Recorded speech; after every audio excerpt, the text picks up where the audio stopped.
There we go. I did audio.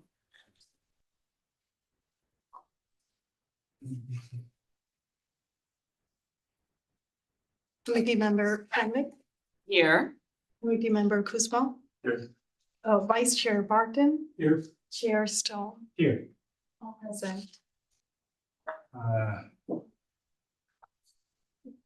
Good, then we will move on to item 3, which is oral communications from the public. This portion of the meeting is reserved for persons wishing to address the committee on any matter not on the agenda. Speakers are limited to 3 minutes.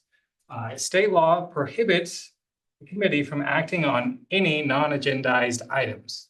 Recently, regional and local elected and appointed bodies have been subjected to disruptive racist verbal attacks by anonymous callers during virtual public comments. The city of Mountain View is fully committed to racial, religious, and cultural equity and justice and strive to create a welcoming, safe, and inclusive community for all. This advisory body welcomes respectful and non-threatening public comments regarding matters over which the advisory body has jurisdiction. Comments deemed otherwise pursuant to the council code of content and the government code may be grounds for immediately terminating a speaker's consent period. And so, is there any member of the public in the room wishing to address the committee on any non-agendized items? Is there? Yes, we will wait a second. No one on Zoom raising their hand. We have 2 attendees. Okay, Hands down. and we can say, I guess, for the attendees on Zoom, we are aware that we are not currently having video and we are working on it. Okay. So then we will move on to item 4, which is the consent calendar. We have 2 items on the consent calendar. They are the meeting minutes for October 30th and the Safe Routes to School final report for fiscal year 2023 to 24. These will be approved in one motion unless any member of the committee would like to remove an item. And having said that, I would like to pull the Safe Routes to School item.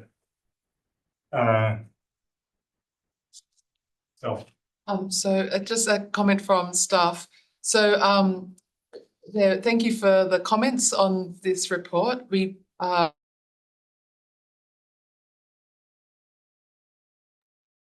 plan to bring this report back to you at a later date. Okay. So I guess for the remaining. Chair, if I may add, for, Disconnected from Zoom. yeah, I'm sorry. Yes. For the members on, The meeting then. We're just, for the members, I'm running it from my computer. but they can't hear us. Right, I turn on the audio on my computer, the speaker, the mute, I unmuted my microphone, so Carl, can you verify if you can hear us?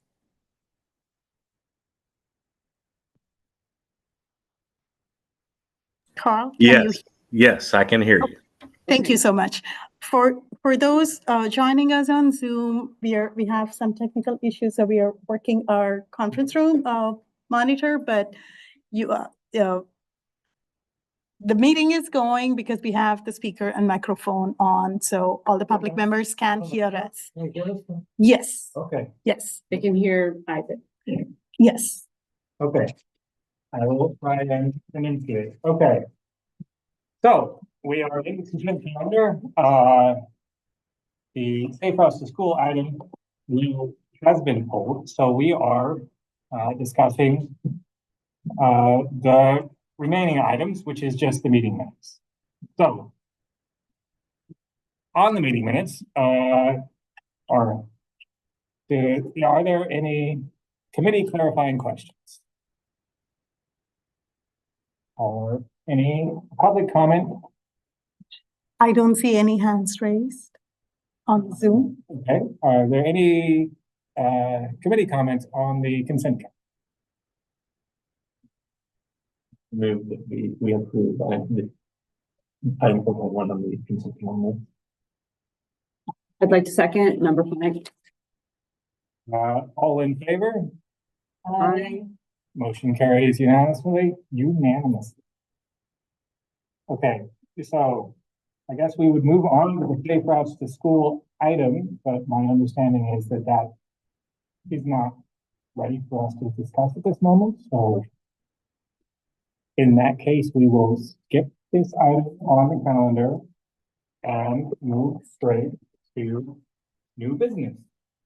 Starting with item 6.1, the VTA update on the US 101 San Antonio Rangstorf interchange. The presentation? All right. Yes. Can we wait for it to be fixed? It's up to you. I would like to be able to see the presentation. yes, I'm a little uncomfortable with doing the presentation until we get Do you mind getting just at least for a couple of minutes. Okay.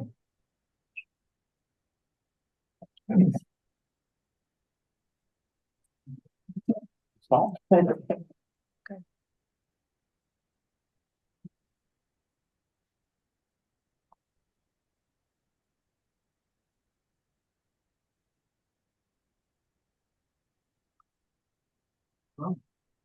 The vision zero is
So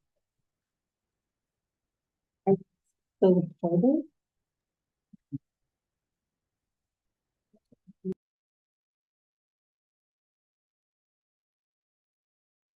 It says it's 6:45.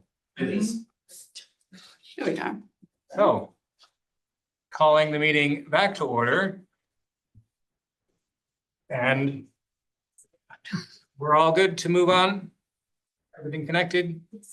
Okay, then I am asking for the item 6.1, the VTA update on US 101 San Antonio Rangstorf interchange. We have a presentation.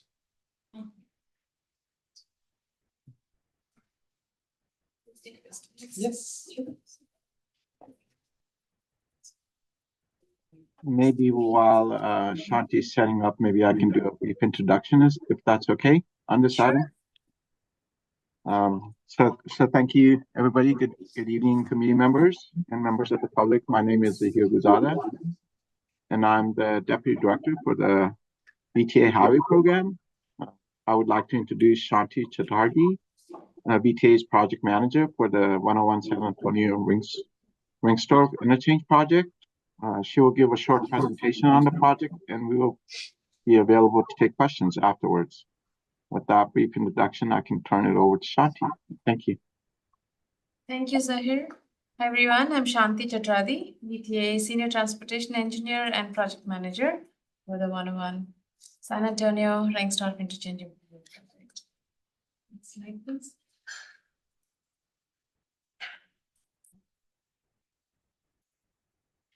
So this is the agenda for today. I will go over the project, existing conditions in the build alternative, and I'll brief you about the community open house that we had recently and a high-level schedule.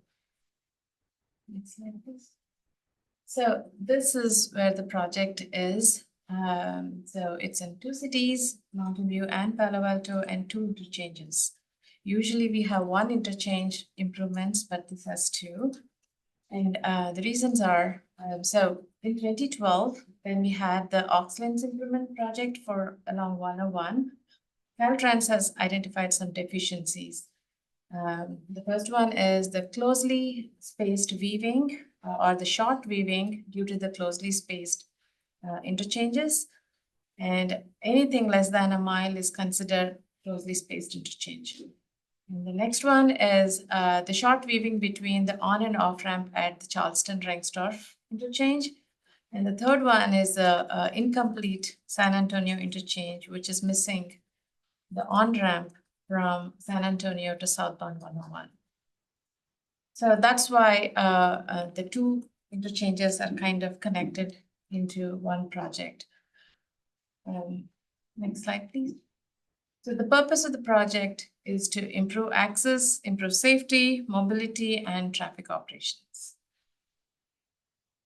So, in order to accommodate for all modes of transportation, we are accommodating the complete street, the bike path improvements, and safety for all modes, mainly the bike path, to reduce or eliminate conflicts with vehicles, reduce the short weaving, and access to local destinations, and also the traffic operations. Adding the southbound on ramp would allow for more, access to the freeway. Next slide, please. So this is how the existing conditions for the Rengstorff interchange looks like. So just for the orientation, to the right is the bay, to the left is the city, and north is San Francisco, and to the south is San Jose.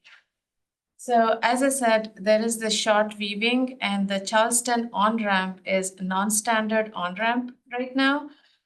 And that creates a short weaving distance.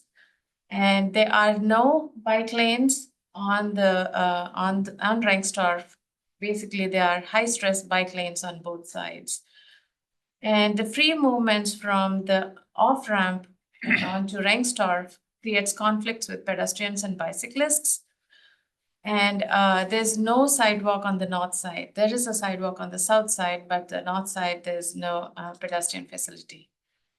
And we also noticed that the overcrossing is at 15 feet, and the standard is at 16.5 feet. So it has a non-standard vertical clearance. Next slide, please. And this is the San Antonio interchange. So this also has a non-standard vertical clearance, and it's the same. To the right is the bay, and to the left is the city. And this also, the free movement, conflicting with pedestrians and bicyclists. There is a side, striping, but it's basically non-controlled. And there's a sidewalk on the north side, and no facilities on the south side. And the bike lanes completely missing at this interchange. Next slide, please.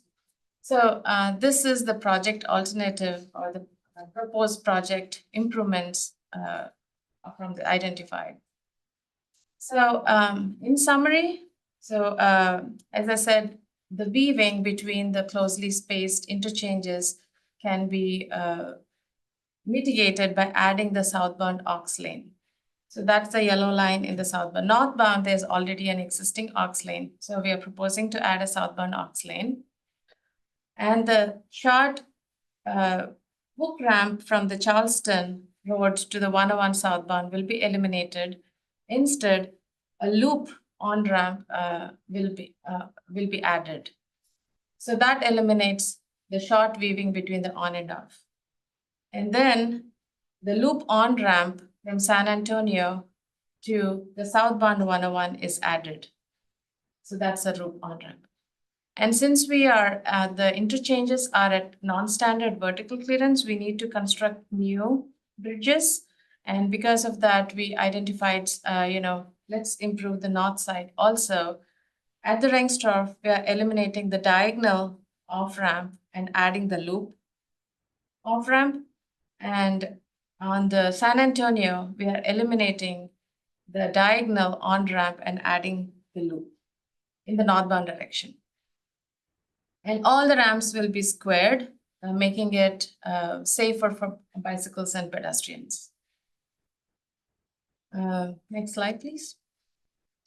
So this is the Rengstorff interchange, looking at closer, and it has the bike and ped improvements. So to begin with, so as I said, the Charleston on-ramp will be eliminated and all that. And focusing on the bike ped improvements, this interchange has class 4 bike path on both sides, both directions, and sidewalks on both directions. So I will be showing the cross sections and in the next slide. So just wanted to say at near the Leghorn is the cross section A. The next is cross section B between the off ramps and the 101. And between the northbound and the 101 is cross section C, then cross section D, and then the cross section E. The bridge is between cross section B and cross section C. Next slide. Yeah. So the bike lanes are consistently 6 foot on throughout the improvements. And at the bridge, the sidewalks will be 8 foot, and the bike lane and the vehicular lanes will have a 3 feet buffer. And all lanes are at 11 foot. And outside the bridge, the bike lanes will be 6 feet bike lanes, and the buffer changes between 2 feet and 3 feet. And the sidewalks are changing between 6 to 14 feet, depending on the space we have. And these are all the sections for the Rengstorff. And Lauren is the VTA Senior Transportation Planner, and she is supporting the bike ped. She's the bike ped lead on the project. And Lauren, do you want to add something on the Rengstorff? Yeah, if you go back to the other slide, I'll just point out a few other features that might be of interest to you. So you see the little light purple corners at each of the intersections. Those are truck aprons. And so essentially, if you don't know what that is, if you think about a roundabout and how a roundabout will sometimes have a paved area that's slanted, that's essentially what we're talking about at those locations. And the intention of that is to tighten the radius so it's a lower speed turn, but also at the same time allow the larger vehicles to make the turn. Anything else? We're going to be conforming or like connecting to bikeways and sidewalks at all the, at Charleston, where Rengstorff and Leghorn are, and then onto Amphitheater Parkway. And I believe that the city has projects at Amphitheater Parkway that will connect to that. And then if you take a look at how we have done the class 4 bikeway, these on and off ramps are going to be signalized intersections. And the intention is, you'll notice the bikeway is to the right of the right turn lane. The intention is to use signalization to have a separate phase for people crossing the ramps. So we'll separate that out in terms of time. I think those are the main things I wanted to mention. Thank you, Lauren. And this is the San Antonio interchange. And this interchange, we are proposing a class 1 path that's on to the northern side. And it goes all the way, have you driven to the Trimble de la Cruz interchange that's newly built? So it's similar that we are proposing at this interchange. Trimble de la Cruz in San Jose. Central over airport. With Oh, 101, is that crossing. 101? Yeah. Yeah. 101 and Trimble de la I don't think that the bike path is fully open right now, but. That's, we're proposing a similar bike facility. So it goes all the way from Bayshore and then loops around and then goes under the southbound off ramps and then connects to San Antonio on the city side. And so that people can, because existing, there are no bicycle and pedestrian facilities. So we don't want people to cross. The intersection is a little far off. So in order to discourage people from crossing, we are providing a class 1 path on the southern side, which connects to the frontage road. And there's a shortcut staircase if people want to climb, use the stairway and connect. And the gap between the southbound ramps is to make sure there's no tunneling effect for the class 1, and also there's natural light to make it more user friendly for people. And on to the right at the San Antonio Bayshore intersection. So in the dark blue lines, that is a future city project that is proposed by a City of Mountain View and Google. So, and it has bicycle facility on sides and the crosswalk on 3 sides, so that once they connect from the class 1 path, they can use these crosswalks to go onto the Bayshore or on the other side. So that's the purpose of these improvements.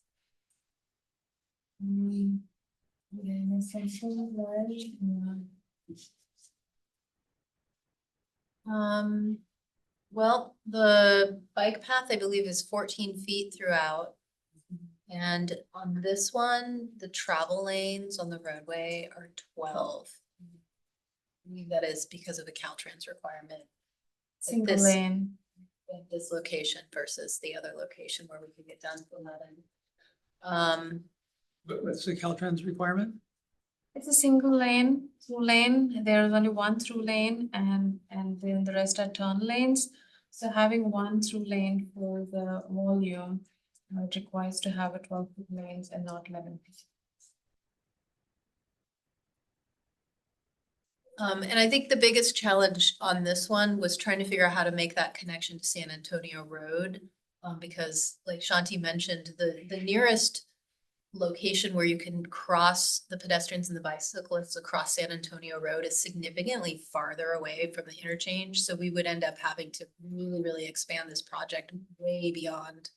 So what we're proposing here is that there's an option on that essentially frontage road adjacent to San Antonio Road to connect in that way. So it would require a lot of wayfinding signage because it's not necessarily obvious. It's like this. These are the cross sections. So yeah, as Lauren mentioned, there are 14 feet class 1, and then the lanes are 12. Exactly. So we had a community open house on November 14th. It's very well attended. Over 50 residents have come up and have attended and had a lot of questions, comments. So I highlighted the main ones. So general concerns about having bike lanes to the right of the right turn lane. So as Lauren mentioned, we're trying not to have signalized intersections and make it as safe as possible. And then the bike ped crossing at San Antonio and Bayshore Parkway. So, Ria, I think Ria and several others have asked, how is it going to connect? Class 1 connect that, and that's been addressed in this, the concept drawing that I showed, the future Google Mountain View project. And then concerns about northbound lanes at the southbound off-ramp at the 101 San Antonio. So when we went to the public meeting, we had 1 left turn and 1 through lane. So since then, the traffic analysis has progressed, and we thought 2 left turn lanes would make it better. So we added 2 left turn lanes. So we addressed that as well.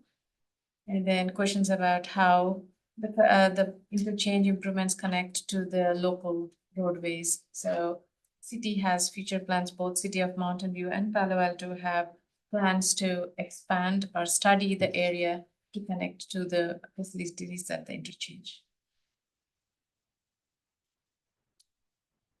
And this is a high level schedule. We are targeting to complete the environmental by end of next year. And the design will start from 26, 27, and construction followed after the design. However, there's no funding identified yet for the design and construction. The project schedule is contingent on funding. So I have any questions? Okay, yes, so we move on to committee clarifying questions, or yes. Pretty good down the right line. Yeah, let's go. Sure. I'm sure we all have Okay. questions. Start with Kuzma. Can we go back to the slide showing the overhead of the Reinsdorf intersection? Maybe about slide 9.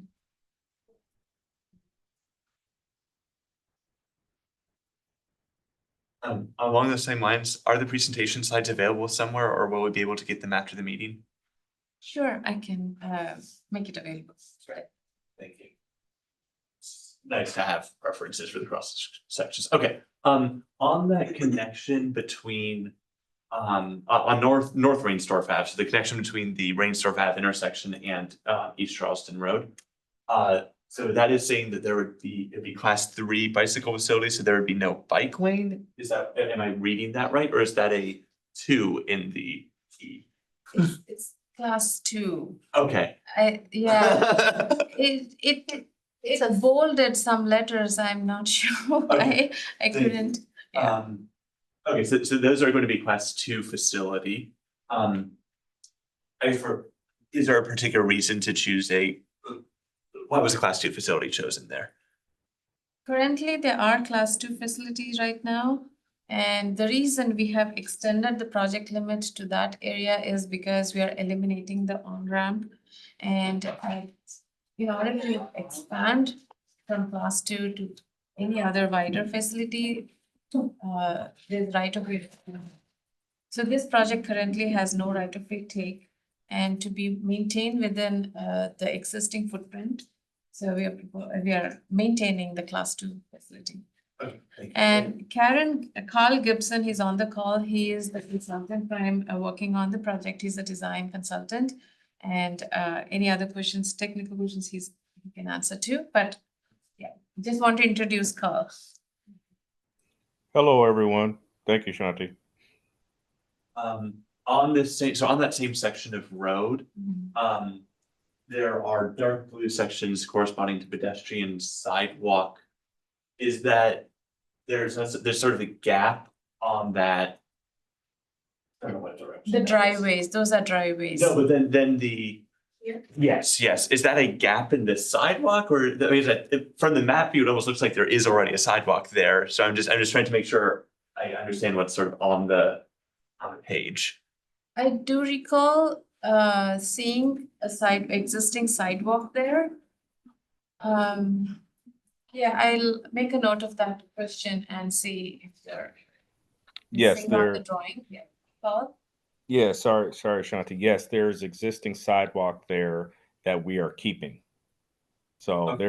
there's no gaps in the sidewalk. There's still the same complete sidewalk connectivity that exists today will be maintained in this project. So.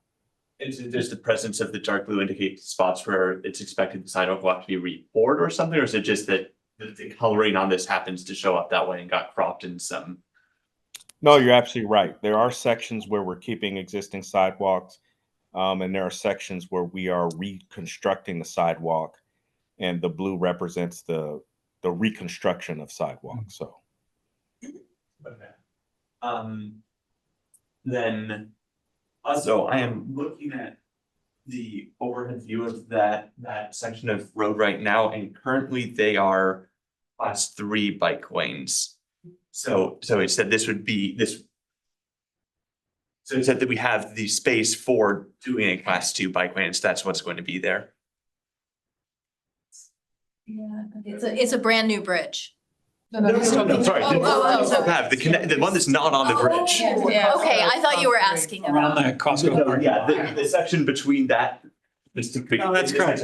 There's class 2 on Charleston, but they end right there. at that. Yeah, so that section of road that's being reconstructed is currently class 3. Okay. I understand. Got it. so just, I guess since just to make sure there wasn't any confusion in the prior question. So the expectation is that that section of road will have class 2. Yes. Okay. Trying to see if I have any other questions about that bit of road. I guess one other one is I see a little yellow bit for a ramp. Are there any additional pedestrian crossings planned on that same section of North Reinsdorf, or I'm referring specifically to this little bit of yellow? I don't know why there'd be a ramp there. So I Is there unless there is a walkway connecting, I can verify that. okay. It could be the ramps, They're the ramps for the driveways. yeah, ramps, Oh, okay. Yeah, the yellow ADA ADA top ramps. dots for the driveways as pedestrians are approaching the driveways. It cues them that there is actually a driveway coming up and the sidewalk is crossing that driveway. Okay, sure. I will Just not looking at stress too much about that section. Don't want to. Yeah, don't I'm wanna- looking at the existing aerials, and that's what there are currently. Okay. And also for the existing, there's sharrows there. I don't see a bike lane. Just Yeah, that's what I was alluding to previously. Or the most recent thing. Okay, off of that random little bit of spur, for the class 4 bike lanes over on the Reinsdorf Avenue Bridge, can we just go to the next slide with the cross sections? Just to confirm, I think you referred to the section where there's the buffer between the bike lane and the road as a buffer. Those would have a like physical concrete curb there, is that correct? Or I sort of see a little bump in the What's the nature of the buffer, I think? Yeah, is the yeah. question.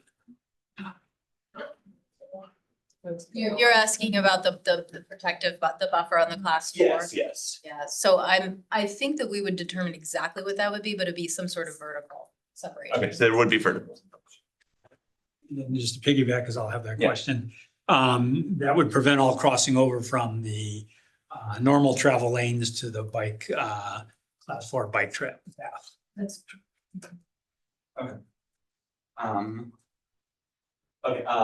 For the, this isn't really any one slide, for any spots where there are right turns, is the expectation those will be no right turn on red?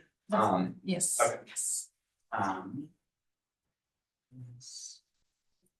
just want to not.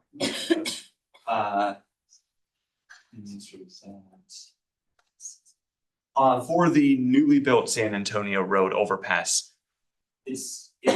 my understanding of this slide is that the only pedestrian facility will be to use those multi-use paths. There will not be any separate sidewalks like on the other side of the bridge. Just make it like. That is what I would expect here. The second thing is in the connection from sort of northbound San Antonio Road to this bike path, will there be any physical connection there that a biker or a cyclist going northbound on San Antonio Road can use to get onto the bike path? Or is that just going to connect to the frontage road? It could be an open pathway. So definitely in future, if there are planned bike lanes on San Antonio, they will connect to that. I think those details we can also look into in the PSMB phase, Okay. how to design to connect to the other streets. Yeah. And Carl can confirm this, but there is a grade differential between that path and the road there, where Oh, the okay. road is higher than the path. Oh, okay, so there wouldn't necessarily be a trivial Yeah. connection between the Yeah. two. It starts It's separate not from the back. Oh, okay, Crossing this room, yeah, there's Okay. definitely a vertical. okay, understood. And. just Okay, and oh, sorry, go ahead. just a real quick clarification. The bike lanes are, and Shanti, correct me if I'm wrong, the bike lanes are staying under and going under so that there is an elevation as the road goes up. The bike lanes are Yes. staying level. That's correct. Yeah, That's so correct. that's why there's that connection. It's very hard to make. So that green line, it goes under San Antonio Road. That's actually at grade. And San Antonio Road is a bridge going over it. Yeah. Yeah, there's no vertical lines or whatever on here, so. And on the other side of the interchange, so that improving that intersection will be a future project, as you alluded to. What's the intention for just making sure it's not a complete mess, just like when this project is implemented? So, we implement projects within the Caltrans right of Yeah. way. Unless we are touching areas like in Rainstorm, we are eliminating that on-ramp. So we extended the improvements to that. Otherwise, the boundary line is at the Caltrans right of way, and the Caltrans right of way is at where the gray line ends. Okay, and That's the reason. So basically, when people are exiting or entering that bike path, they'll be going straight onto whatever the existing conditions of that intersection are.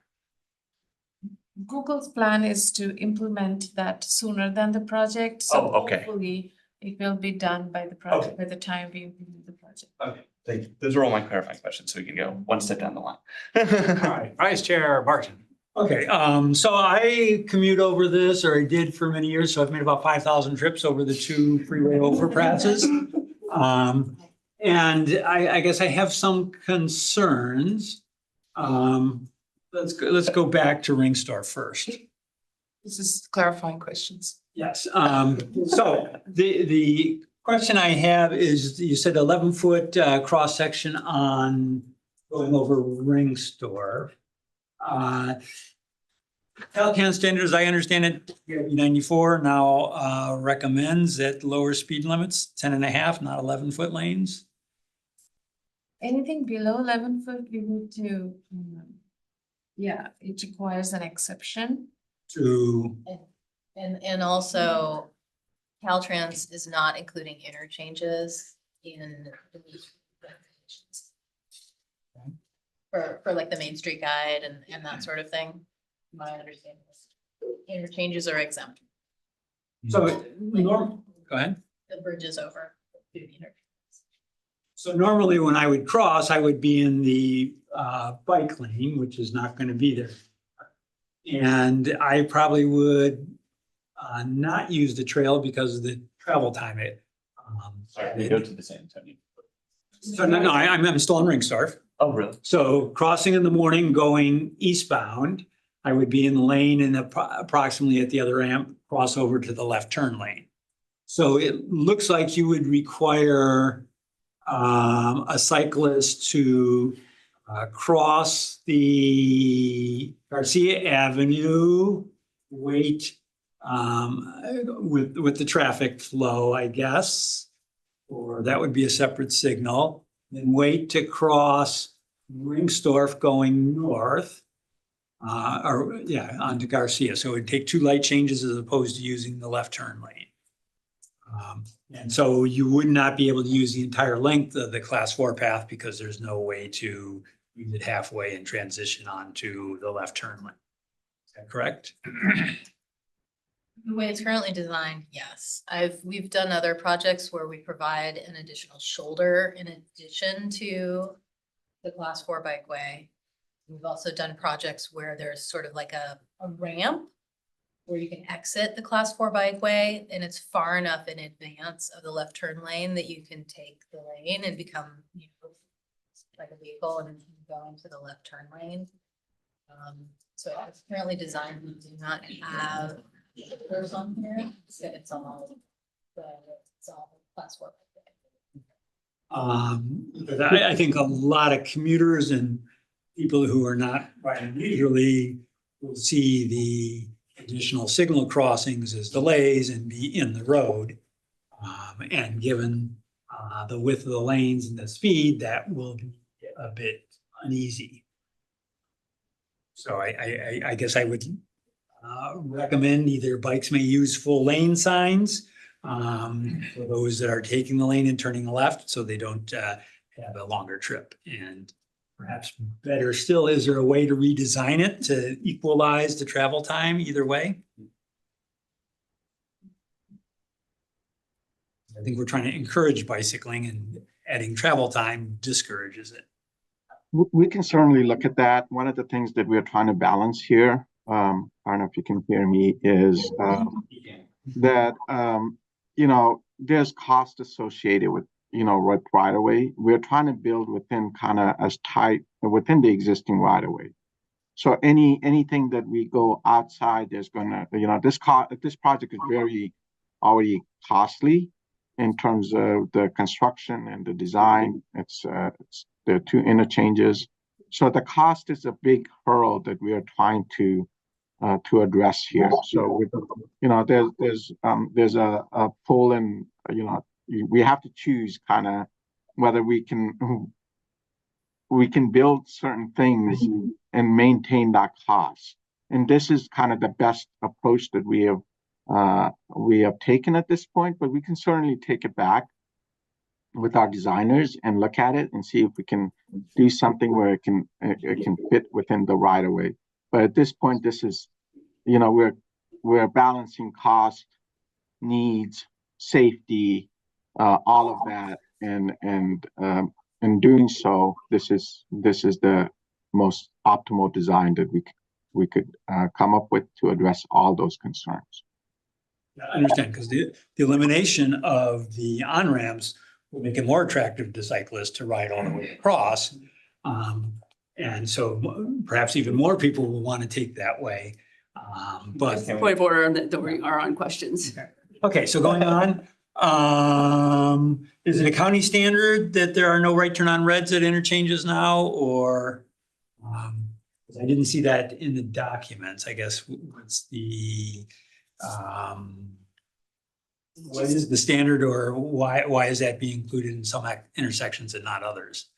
To make it safer for bicyclists. Carl, would you like to add? I guess I'm looking for, what is the assurance that will stay that way, of no light turn on reds at the various intersections? Oh, so you're talking about enforcement? No, just the design that says, Right. this is the standard, this is the sign that will be there, how it's implemented. So, yeah, I think that's a traffic operations question. I think that's more of a Carl and. Yeah, I agree with Shanti. It's a safety issue. It's documented in the design journal that we have, so we have to carry that through the full design process. There's no legal requirement that we have to do that, but it's just responsible engineering to keep it that way. So it's not something that's going to be reversed. So the design journal is a public document, or what's that referred to? so once we have the environmental document, the PAD document will be a public document. So, and that will include a lot of the features that we're adding, and the traffic operations report that we're working on right now will also become a public document. And the next phase, the design phase, until 35%, 60%, 100%, that will also become a public document when it is approved. Okay, and then can we go to the San Antonio diagram?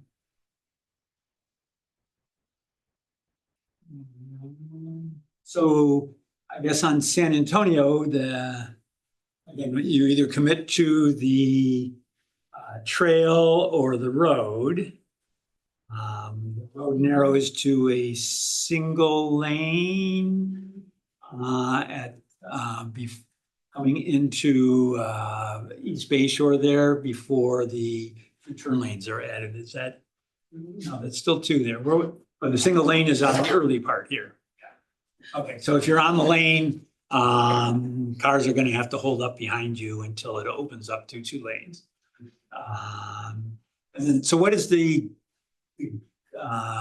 elevation change in the roundabout there? I would assume it's about 15, 20 feet.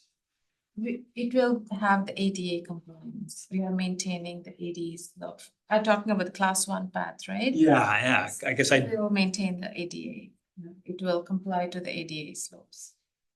Yeah, I didn't know if it almost doesn't look like there's enough room to implement those slopes. That's the elevation change. I would really encourage you to see two projects that have been completed in recent years. One is the 101 Blossom Hill interchange project down here in the South San Jose area. That one has something very similar to this, separated by bike lane, bike path facility. The other project that I wanna, we mentioned earlier in the presentation, or in the discussion, it's the 101 Trimble 101 interchange project. It's right by the airport, 101 De La Cruz interchange. Again, it's in San Jose. It's at the northern end of San Jose by the airport. Again, it has very similar features. One of the things that we're trying to achieve with these projects is that we are building these interchanges for everybody, not just vehicles. So this concept that you see in front achieves that within the existing right-of-way, but also it achieves the goals not just for the bike ped, but for the able bodies. So we add staircases to make it shorter distances. And we also, Ashanti just touched on this a little bit, the on and off ramp there, we create gaps in there to let in natural light. So that way it does not feel like tunnels that you're going through.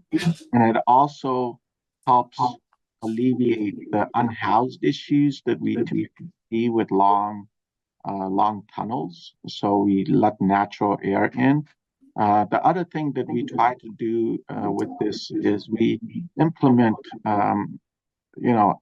features in the concrete, art features and so forth that makes it more inviting for people to come in and use it. So a lot of those features would be worked out as we move into the design. But really, I would really encourage you to go see those two projects, and you'll feel, I think you'll get a sense of what we're trying to propose here from kind of real life scenario. Yeah, my question was more just the nature of that loop, and is there sufficient room and what grade does that end up being? If that's going to be the ADA standard, there will be all ADA compliant. Okay, thank you. Other questions? Yeah, so my questions, there was a couple of words, maybe I should have paused in the presentation that I just didn't understand. I don't know what an aux lane is. An aux lane is a lane that is between the on-ramp and the off-ramp. Sometimes when you enter the freeway, it says exit only, and then you have to move to the other lane. If you don't, it goes on to the next ramp. So that's basically the Auxiliary. Auxiliary, oh. It's a temporary on AUX, and off. thank you, AUX. Not both I ways. was Yeah, yeah. hearing the OX. OX and I could not figure that out. Okay, so that would be, for that auxiliary lane. so that would be like what we currently have. I think we have something like that on like 280 for like Winchester. Where one comes, I think Saratoga comes on and then it stays a lane and you don't get out of that lane, you end up on Winchester. Okay, thank you.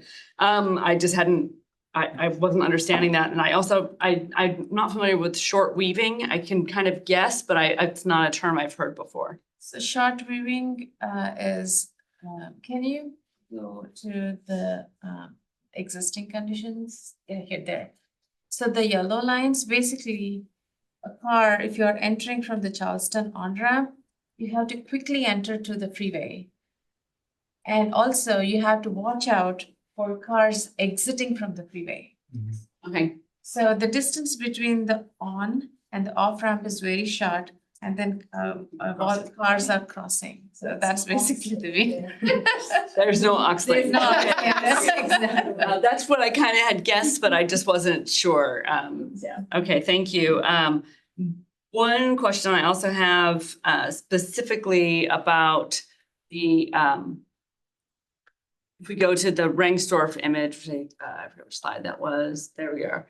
With the closing of East Charleston ramp, I understand the why, but I also know there is a very popular burger joint right at that intersection. In and out, yes. And then the really popular Costco across the street. And right now they're Neither of the entrances or exits to In-N-Out Burger are signalized.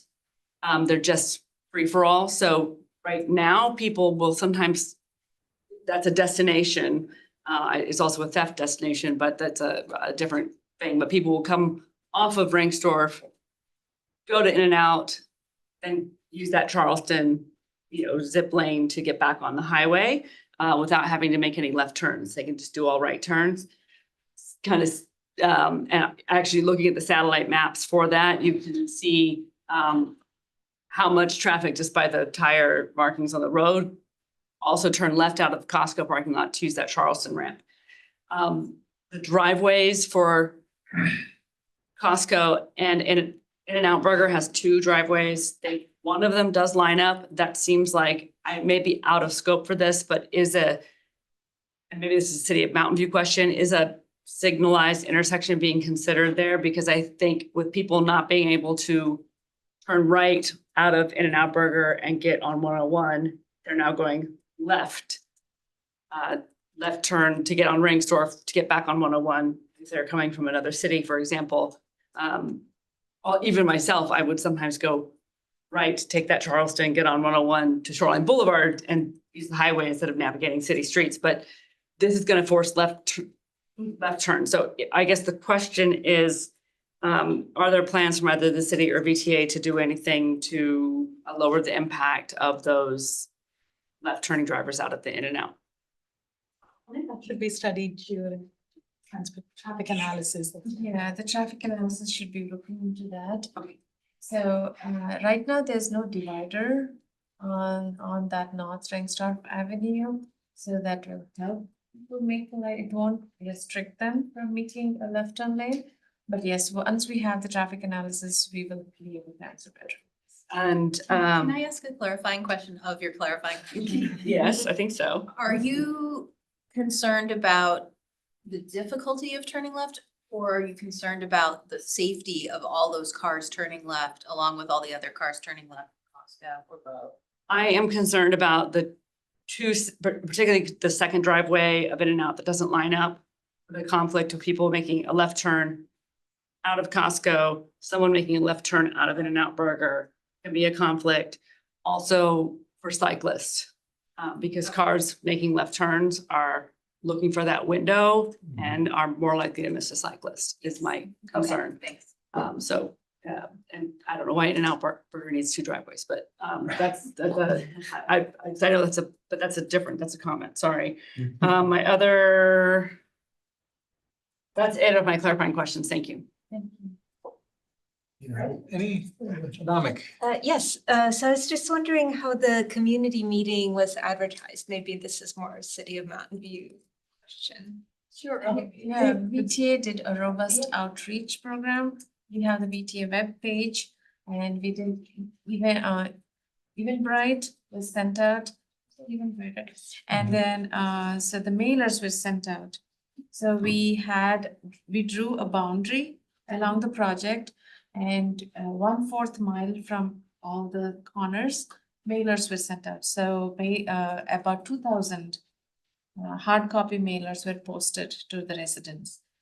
In addition to that, we had a blast on Facebook, Twitter, Nextdoor, Instagram, all VTA, all the social media. And and then we shared with the board, VTA board office, that shared with the city board and as well as the Palo Alto board. So all the committees were informed, all the board members, all the councils were informed. Just to piggyback on BTA's effort, City also pushed out all their notifications through our social media channels. And it was sent out, and we advertised before at the previous PPAC meeting, we advertised for this upcoming meeting. So we pushed out through our social media channels. Was it sent, like, I think I'm on a bike ped mailing list from the city. Was it on that? I think it went to BPAC subscribers, and I think it might have also gone to the Active Transportation Plan subscribers. We can check back. Yeah. Okay. I got it through the city. And Just, through the city. just real quick, I will have to say I've been to a lot of community meetings for highway projects. This was one of the best well attended. We received a lot of comments. We received a lot of folks that came through, looked at the projects and some. So it was really well attended from kind of the historical experience that I have had with community and these types of projects and outreach. My next question is for the other project, the one that opened recently, De La Cruz. How long did it take from when it was like in this stage to when it was built? Oh, there was a delay. There was a delay because between the environmental phase was completed and the design phase was approved, there was a long gap because we were identifying funding for the project. And we had Measure B for the project that made it successful to come to go through finished design and then the construction. So it took, I think, close to 10 years. Zahir actually worked on the project from inception to close to 10 years. So I actually came from the city of San Jose. I spent 25 years there, and I spent probably half my career on that project on the city. So just put it in perspective there. But I will say that projects move fast when we have funding lined up. Right now, we are in the, we are going into the environmental, we are in the environmental, or we're in this concept phase. But the next phase that is coming up, we don't have the funding lined up. So we've been really, the highway team has been really meeting with the cities and Google, 3 parties, City of Palo Alto, Mountain View, and Google, to really see if we can cobble up the match fund for the next phase of the project. This is a Measure B funded project, so we will get Measure B funding on this. But in order to receive that Measure B funding, we do need to provide match. And that match is what we're missing here. So we are going to be working in the next few months very diligently with the stakeholders, the 2 cities and Google, to see how we can come up with that match and move this project into that next phase. Thank you. And to add for the public meeting, usually, I don't see a different age group, varied age group, but for this meeting, I saw different varied age groups, bicyclists, drivers on vehicles, pedestrians. So it was a very well-rounded. Okay, maybe just one last thing. Do you expect to see more vehicle traffic on San Antonio with the better connection to southbound 101? More in terms of in the future, 2030. Sure, yeah. The North Bay Shore Precise Plan is in plan, and these are the San Antonio Rengstorff are the two of the 3 main gateways for the cities, as well as the North Bay Shore Precise Plan. The traffic operations is in progress right now. It's not completed yet, and we didn't receive it yet from the consultants. Once we have it, I will have a better number. Thank you. But I would really look at each city's development plan, because really the development is going to drive the volume here in terms of, we look at that and we can really I think understand kind of the growth and what the expectation is going to be in terms of traffic here. But definitely the traffic analysis will tell us. Yeah, Palo Alto concerns their development's concentrated on San Antonio for all their housing growth. So traffic is expected to increase. Yeah. And more important, why we need this, I think, to get this project moving and get it funded. And so we can get it implemented as soon as we can.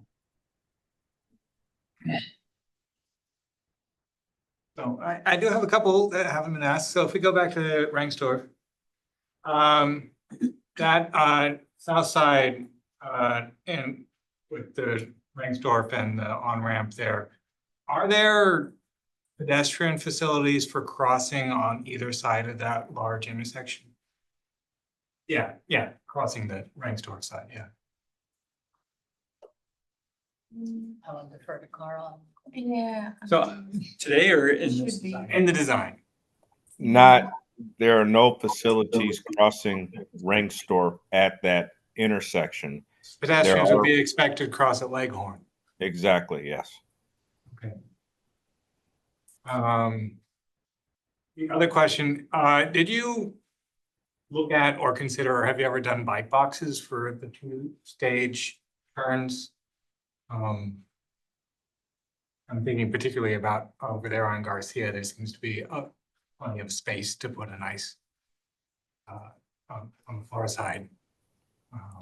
Yeah, bike boxes are always considered.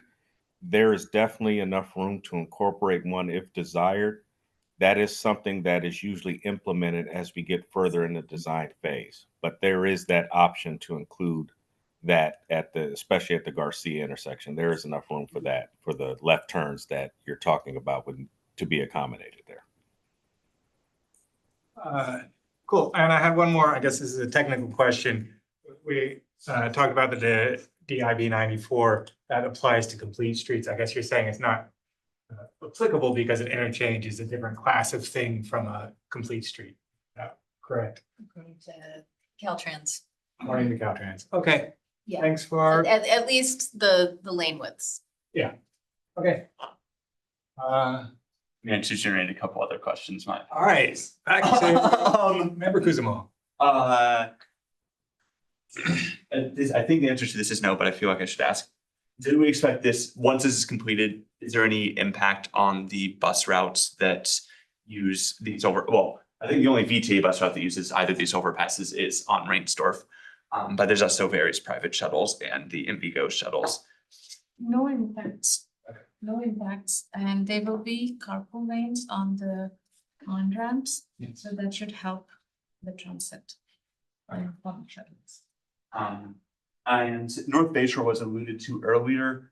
I'm guessing this this is more for the city of Mountain View. Do these projects interact at all with the North Bayshore trip caps, or is it expected that that's just those are sort of separate things that don't? I can take that one. The hook ramp that's proposed on Rainstop is actually coming out of the North Shore Service Plan Transportation Priority Improvements through the circulation study. So city is on the working group, BTA on this. And we have, provided information and project features. Thank you. And just coming back to that little section of North Rainsdorf Ave yet again. Yes. I was looking at the existing view in Google Maps, and that section that's sort of between the Costco driveway and East Charleston Road is currently one car lane in each direction. So this striping would add a car lane and have narrower travel lanes, is that correct? I can speak from city's perspective. We did comment that to BTA. Again, this is concept plan at this stage because the traffic analysis has not been confirmed. So we are requesting to reinvestigate the need for 2 lanes if it's not there now. But that's a comment that's under consideration for traffic analysis. And we're looking. Okay, just making sure I was understanding things correctly. Those are all the extra questions I had. Thank you. Hang on one, going back to complete streets. So the, it looks like there's a light reddish mark on the, I assume that's the Caltrans right away there. So where the northbound on-ramp is to northbound off-ramp from 101 to Ringsdorf. Yes, that's the Caltrans right of way. Yeah, that additional property, do we know, is that just gonna be Caltrans landscaping or is that, what happens to that? So every project to be complete, there is a PEP plant establishment phase. So it's a 3-year requirement. So VTA has to finish that before the project is handed over to Caltrans. So Is it their decision on what to do with that land that's no longer yes, used? yes. Okay. If there are no further clarifying questions, then we get to move on to public comment. Would any member of the public like to talk about these interchanges? Yes, We do have one on Zoom. okay. Bruce England, you can unmute yourself. Greetings, everybody. Fascinating conversation. Bruce England, Wisman Station Drive. Few comments on this. The slides, James pointed this out. He asked the question about whether the slides could be provided. It would have been ideal if the slides had been part of the packet posted online ahead of this. And also the public outreach part. I looked at my records. I don't think I did get a notice, and I'm pretty much signed up for just about everything. It would have been nice to see some kind of a staff report that I could reference and see the nature of the public outreach and what lists I should look for to see, what I need to add myself to. So I'm noticed in future if I did miss this one.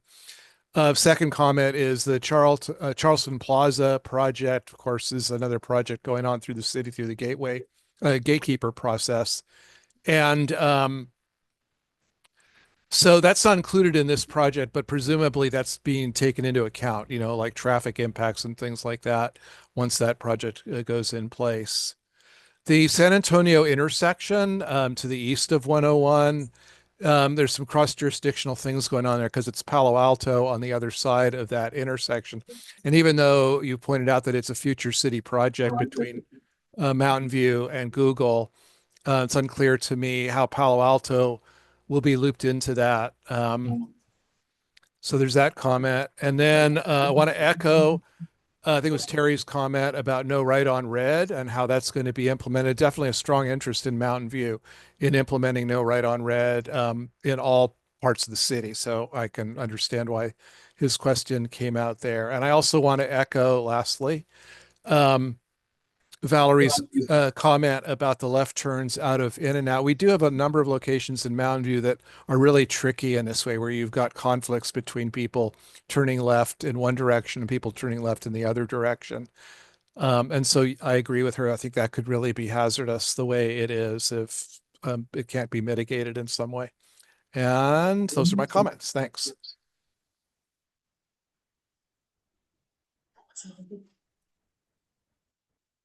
All right, and we will move on to committee comments.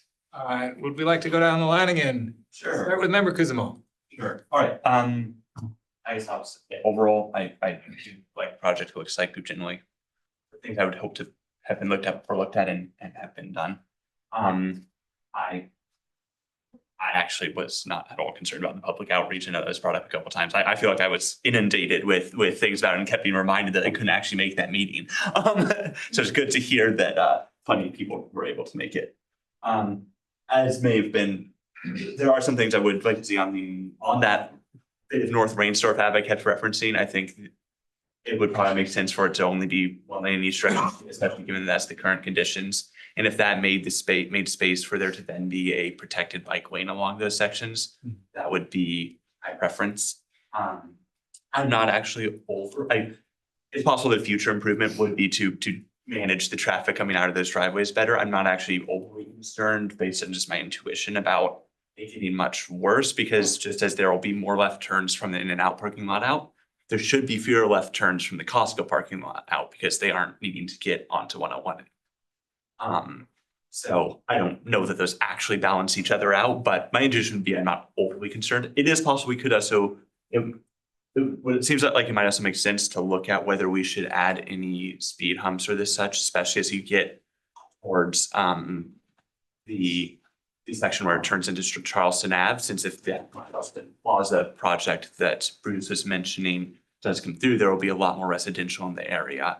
And so presumably a lot more desire for that road in that section to have slower streets because there will be more people living there and more kids about. As for the rest of the project, the main core bits of the interchanges, to Member Barton's comments about the left turns, I'm generally less concerned about that, since it's not actually always the case that the left turn is faster than the two-stage left. Depending on where you catch the light cycle, you can actually execute that left faster. However, something like have a ramp so that you can escape the protected bike lane effectively, that was being mentioned earlier, would I think be entirely appropriate. But I'm not overly concerned about that, the basic design. or like the stuff that has to do with the overall right of way and such.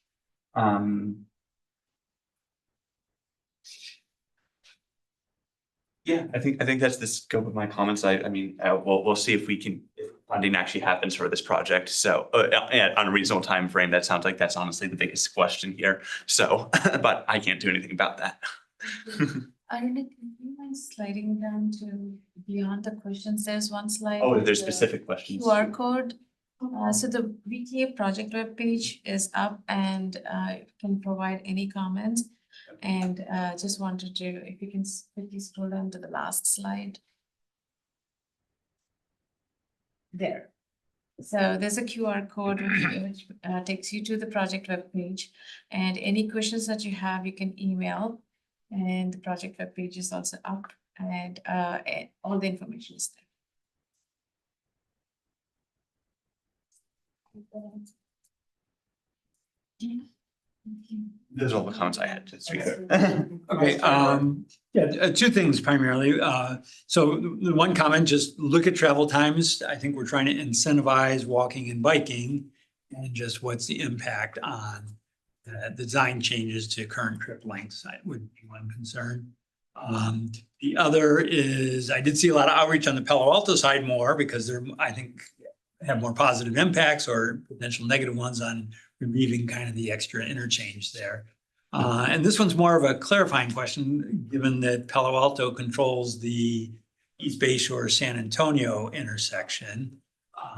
In my many commutes, they have optical bike detectors, which don't always work, especially at night for bicycles, unless you lift your bike up and point your light at the optical detector. So I guess the clarifying question, and I forgot to ask it then, was the bicycle detectors are a number of carbon bikes being used or new materials being used in wheels.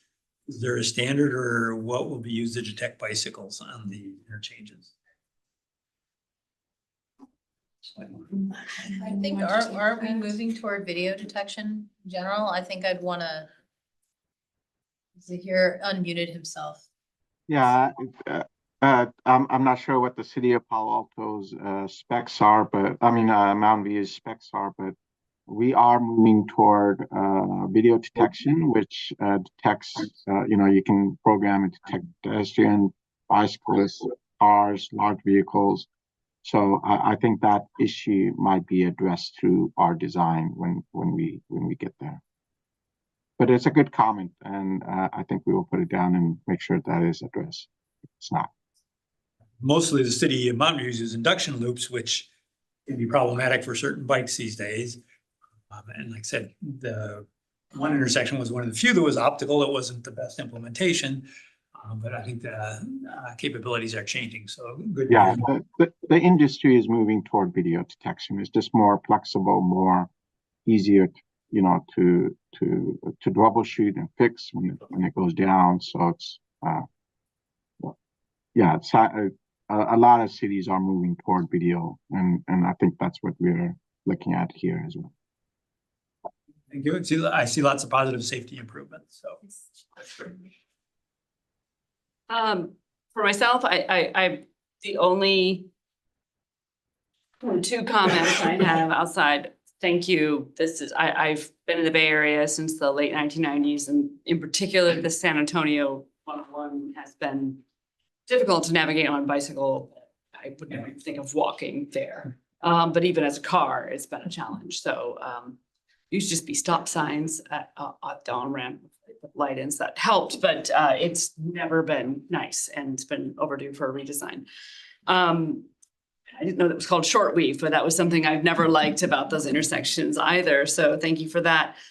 Two comments that I have beyond that is there is currently an crosswalk on Rengstorff right by the McDonald's that your new plan shows as removing. And I'm always concerned about removing a crosswalk. I just want to make sure that as a comment, you think about that in particular, because the McDonald's is on the other side of that. And it is a frequently used crosswalk. McDonald's, Krispy Kreme, Costco, a lot of things over there. So, and you see a lot of even employee movements, people from that plaza crossing to go to In-N-Out Burger, for example, for lunch. So that I think that is I'd hate to see crosswalks removed. I know sometimes it makes sense, but I'd like to make sure we really think about that. Also on the San Antonio Road, there is the bike path that comes from the access road. I ride that access road quite frequently and then have to cross over Bayshore at the light. I'm not sure how, I mean, if we're talking about cost, I'm sure crossing at that light right now is not a challenge on a bike. I do it a lot as long as the detector loops are working, but I'm not sure if we are concerned about cost, how much that other little path off the access road adds to the cost, that it may be something to consider subtracting from the project. It would save me time, so I think it's cool, but you know, if there's a place to cut cost, but this is long overdue, and thank you very much for the presentation. Yeah, thanks. This is really exciting, and somehow I missed all the notices about the community, even though I follow the VTA and City of Mountain View on social media, and I thought I was subscribed to like VTA emails and City of Mountain View emails. So I don't know if like my junk filter was overzealous, but maybe it's just something to like simplify, like so people can opt into like any bike ped things without having to subscribe to like, oh, the active transportation plan or the highway interchanges or things like that. But anyway, I'm so thrilled. I crossed 101 on San Antonio by bike once. That was it. Never again. But I hope to do it lots of times in the future, and same with Rengstorff. So thank you for working on this. We plan to have another outreach meeting when the environmental document is in circulation, which is mid next year. So we plan to do the same kind of outreach, and definitely we can sign up on the community VTA webpage. We'll definitely make sure. I don't have much to add. I would reiterate on keeping the crosswalk and adding bike boxes where you can. Yeah, I guess I've got a toddler now, and I'm taking around in one of those little trailers, and I feel comfortable getting into the left turn lane. And also, it feels like waiting for two stage left. There's not enough space for such a big thing. So having a nice bike box. Personally, but yeah, I like it. Next.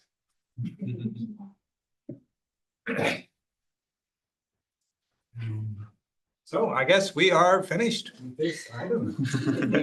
And we will move on. Thank you all. Thank you. Yeah, thank you so much. I'm gonna log off. Item 6.2, Miramonte Avenue Bikeway Preliminary Design Study, Project 23-31.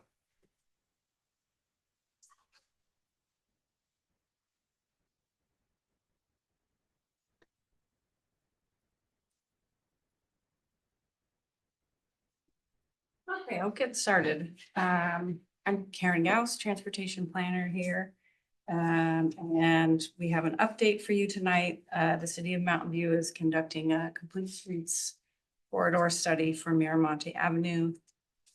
I'm the project manager. You see the map there. The study covers El Camino Real to Castro Street / Maryland Drive, and from Cuesta Drive to the Los Altos City line. And the aim of the study is to improve safety, accessibility, connectivity, active transportation, and greenery for pedestrians, bicyclists, and drivers. This is a project timeline. Back to the map. Our study focuses mainly on segments A and C. Segment B in the middle around Barbara Avenue is really not part of this study. It's a separate project that's further along in the process. Segment B is already slated for repaving, a road diet, and bike improvements in the spring of next year. So segment B already has a plan that meets our project goals. So this study is a first ever planning document for segments A and C. It's a fresh look and we need to make sure we have smooth transitions with what's going to be built in segment B. And the pavement on segment A is in poor condition and it is in the CIP to be repaved as soon as we finish this plan, likely in 2026. So this is a very timely project. You'll get to see it tonight. First cut, and then segment A will see the plan on the ground within 2 years. So this is the project timeline. It's an accelerated project. So far, we've reviewed past studies and documents. We collected data. We are near the completion of round 1 of community outreach. We will come back to BPAC again in the spring with alternative designs. This project received a $160,000 grant from the city and $40,000 matching from the city. We have a grant deadline of December 31st, 2025, end of next year. So we're hoping to finish the study and final report to receive full reimbursement for the grant agreement by this time next year.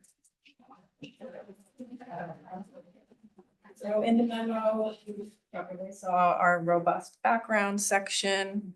So some highlights. The city, keeping in mind, has the Vision Zero policy now. That puts safety at the forefront. And some icon candy for you here, Miramonte segment B. It had a lot of roadway construction from Cal Water. And we had a bike car collision on Hans, right around the Grand Middle School students. So that section got attention and it was ready for improvements. So the next slide shows more of what's happening on segment B coming soon. This construction here should begin in the spring. We'll see a protected two-way bikeway on a short segment around Grand Middle School, and then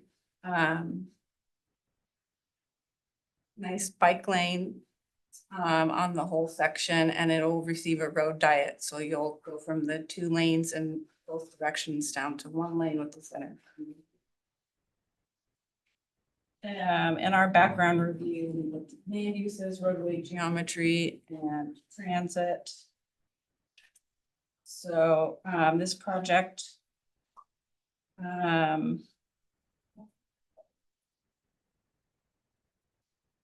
it's weird not to drive. So that's okay. We have housing, the Kelby Ballpark, 4 schools, the elderly care facility, the Villa Sienna, professional offices, churches, and the Safeway kind of commercial over there. And a portion of segment C and like the bottom of segment B around Cuesta Drive down is in the riparian zone for Permanente Creek. Yeah. Transit in the area is really not affecting the study. It's in segment B. We've got VTA bus route 51 and the Mountain View Community Shuttle. So when you have segments A and C in your mind, we don't have transit at the moment. Let's see, working our way from El Camino Real southward, we have currently 2 lanes in each direction. Segment A will have the road diet, so 1 lane in each direction in segment B, and then you get down to segment C, it's 2 lanes in each direction again, and then in Los Altos, it's a little 3-lane road. So you're going from 2 to 1 to 2 to 1 in your car, and we are hoping for a plan that's more coherent than that. And then for bike and ped infrastructure, really bike infrastructure is missing or it's below Caltrans current standards. In some areas, there's a shared parking, bike lane. And other areas, there's no dedicated space for a bike lane or on-street parking at all. Sidewalks are narrow and sometimes not ADA compliant, so for bikes and pets, we would also like to plan for a safer and more coherent corridor. And then this picture, the lower picture here, segment C, on the right-hand side, that is Permanente Creek. It goes down. And we spoke to a staff member at Valley Water in charge of stream planning and operations, and he let us know that for creeks, they recommend a 100-foot side setback. And so Permanente Creek here has, I think, a 3-foot setback. So that's out forefront in my mind when I'm in this segment C. There's also the city's goals for biodiversity. City Council has mentioned on several occasions they care about greenscapes, and we also have a city stormwater, a municipal stormwater permit, and that has a goal of reducing the amount of pavement in the city. So that's on our minds as we go through the study process. Next slide, we've collected quite a bit of data so far. Hinley Horn is our consultant, and they've collected data on traffic volumes, turning counts, and speeds. For traffic volumes, the traffic volumes are low. They're below 10,000 ADT, which according to FHWA makes this roadway a great candidate for road diets in most instances, which is kind of their highest description of a good candidate for a road diet. Speeds are roughly 10 to 15 miles per hour higher than the posted speed limit. Data supports what the community is telling us anecdotally that they see cars speeding and speeding is an issue. I set up a parking study, and several of us staff went out and collected data, counted parked cars, and on-street parking is in high demand for just under 6% of on-street parking spaces. A very small area where parking is an issue.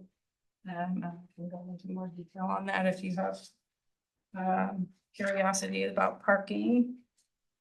Collisions, I'll stay here for a second. Over the past 10 years, there have been 2 severe injury collisions on Miramonte. There's a table in the packet that explains collisions. And that's pretty much it for the data, just verbally. And then our publicity and community outreach. We had a nice online survey. I hope all of you saw it and dropped pins. We received over 250 responses to that survey. We did a community bike ride with 30 attendees and a community walk with 4 attendees, enthusiastic 4, and a community meeting with 5 folks in person and 10 on Zoom. That was last week. We publicized these opportunities to give feedback with yard signs on poles at different cross streets, signs outside of St. Francis High School, Graham and St. Joseph's, social media, Facebook, Instagram, X, and Nextdoor. We did 2 pop-ups, one at Graham and one at Bub, when all the kids and parents were arriving in the morning. On Ruby Bridges day of all days, and during Graham's anything but a car day. We did email blasts to the schools and neighborhood associations, subscribers of the ATP, El Camino Streetscapes Plan, Vision Zero. And we did 2 rounds of over 2,500 postcards to all addresses within 750 feet of all of the Miramonte segments of the DNC. We had a QR code and link to the project page. I also went door to door to all of the businesses on the corner of El Camino Real and Miramonte. With flyers, I went door to door to every business in the Safeway parking lot area Blossom Valley Center, it's called. I went to the First Presbyterian Church, St. Joseph's, and dropped stuff in the mail spot if they went there. Miramonte Dental and Villa Sienna, I went into their lobby. Spoke to the person at the front desk. I also flyered cars parked on Miramonte in our kind of problem area between El Camino Real and Park Drive on 2 occasions. So we remain committed to providing all these various means of folks giving us their feedback, but you can see that most people shared their ideas with us through the online survey. That's over 250 responses. So the plan aims to address many of the community's concerns. We address concerns like speeding, safety for bikes and peds, and vehicle congestions to build improvements. And so we asked the community members their concerns and what improvements they would like to see. So far, what we've heard, just a few highlights: vehicle speeds are high, turning speeds are too high, absent or narrow bike lanes, uneven, narrow sidewalk conditions, difficulty crossing at Park Drive, discontinuity of facilities between Mountain View and Los Altos, and folks wanted more shade and more trees. Among many other comments, and we will have a complete community outreach report for you next year, early next year. So tonight we still have community outreach round 1 open, mainly for you, because we'd like to hear how you would rank these 5 priorities. This is kind of how we asked it in the online survey. Or if you have any other elements or priorities that we should consider for this study. Okay. Yeah, we can Now. open it for discussion, and then I'll go back to the timeline and close out. Oh, no, close out now, We'll and then, close out now. it's the big. So here's the timeline again. You will see us next time in the spring with alternative designs, and we're doing an outreach round again to share all of this and get feedback from the community. So, yeah, and that's it for me. Those are our questions. Yes, clarifying questions. Member Kuzma. So for segment B, is it the case that that design is already finalized and that you're pretty much only asking for feedback on segments A and C? That's correct. Okay, just want to make sure that's. Out to bid very soon. Okay. Yeah, but that's all. I just wanted to make sure we had that context so we know what to ask and comment about. B for baked. All right, then, what was it? Oh, I guess I'm trying to get a sense of what is the scale of the types of changes we'd be making to segments A and C comparable to the scale changes we might make to segment B? Is that what's on the table? Are we still figuring out if that's what we want? I'm trying to figure out how to sort of guide the types of things I would comment on. Yes, Yeah, so something comparable in scale potentially to segment B. potentially. Okay. If I can just add one thing, so you might have noticed the pavement in segment A is very poor. It's on the calendar for repaving. Straight after we finish with this project, it will go into design and get repaved. Segment C is not on the repaving calendar. So it's more like a long-term plan for segment C, and we would have to add it to the CIP down the track at some point. And so, but for segment A, which is on the repaving calendar, some of the improvements they might ask for are things that would be beyond the normal budget that would be used for repaving. Is that correct? Yes, and we would Okay. look for grant funding or some other Okay. funding. Just trying to understand, make sure we understand the nature of the projects. Okay. Those are my clarifying questions. Any other clarifying questions? Member Adam. Yeah, I'm just wondering why we're ranking these, like. Oh, my favorite, yeah. Right? Yeah. Like, is it? Yeah. Well, I haven't looked at the report and the data that has come in. The survey is closed. So we'll get a report and we'll get to chew on that data soon. And we'll see how the public has been forced to rank these.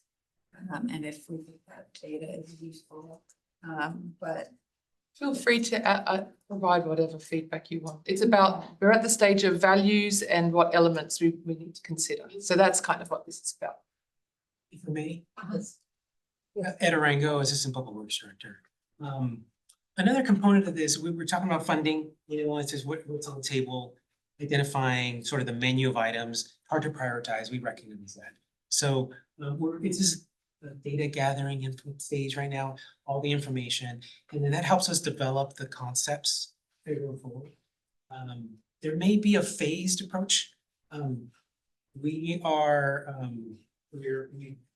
entered into the last year a very tight funding for the city on projects like this.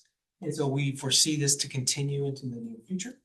But again, the studies are, what is the vision for the corridor? And then there may be an opportunity to phase projects into construction based on available funding. So we might have initial phase, you've heard Scott talk about repaving, that next segment A. And we may do some phasing and repaving and improvements there that are consistent with the study, but not improve the entire corridor or even segment A with the full vision of the corridor based on funding them. Okay, that's very helpful. But so repaving, like, say that a road diet was on the table for segment A where you have plantings and kind of a raised thing between like the two travel lanes on both sides, like repaving could not touch that middle portion to make a center turn. You talking about the median area? Yeah, the median area. Yeah, so our repaving projects are really focused on the pavement, but it's a good opportunity to really look at reconfiguring the roadway at a minimal cost, because we're gonna be restriping it anyway.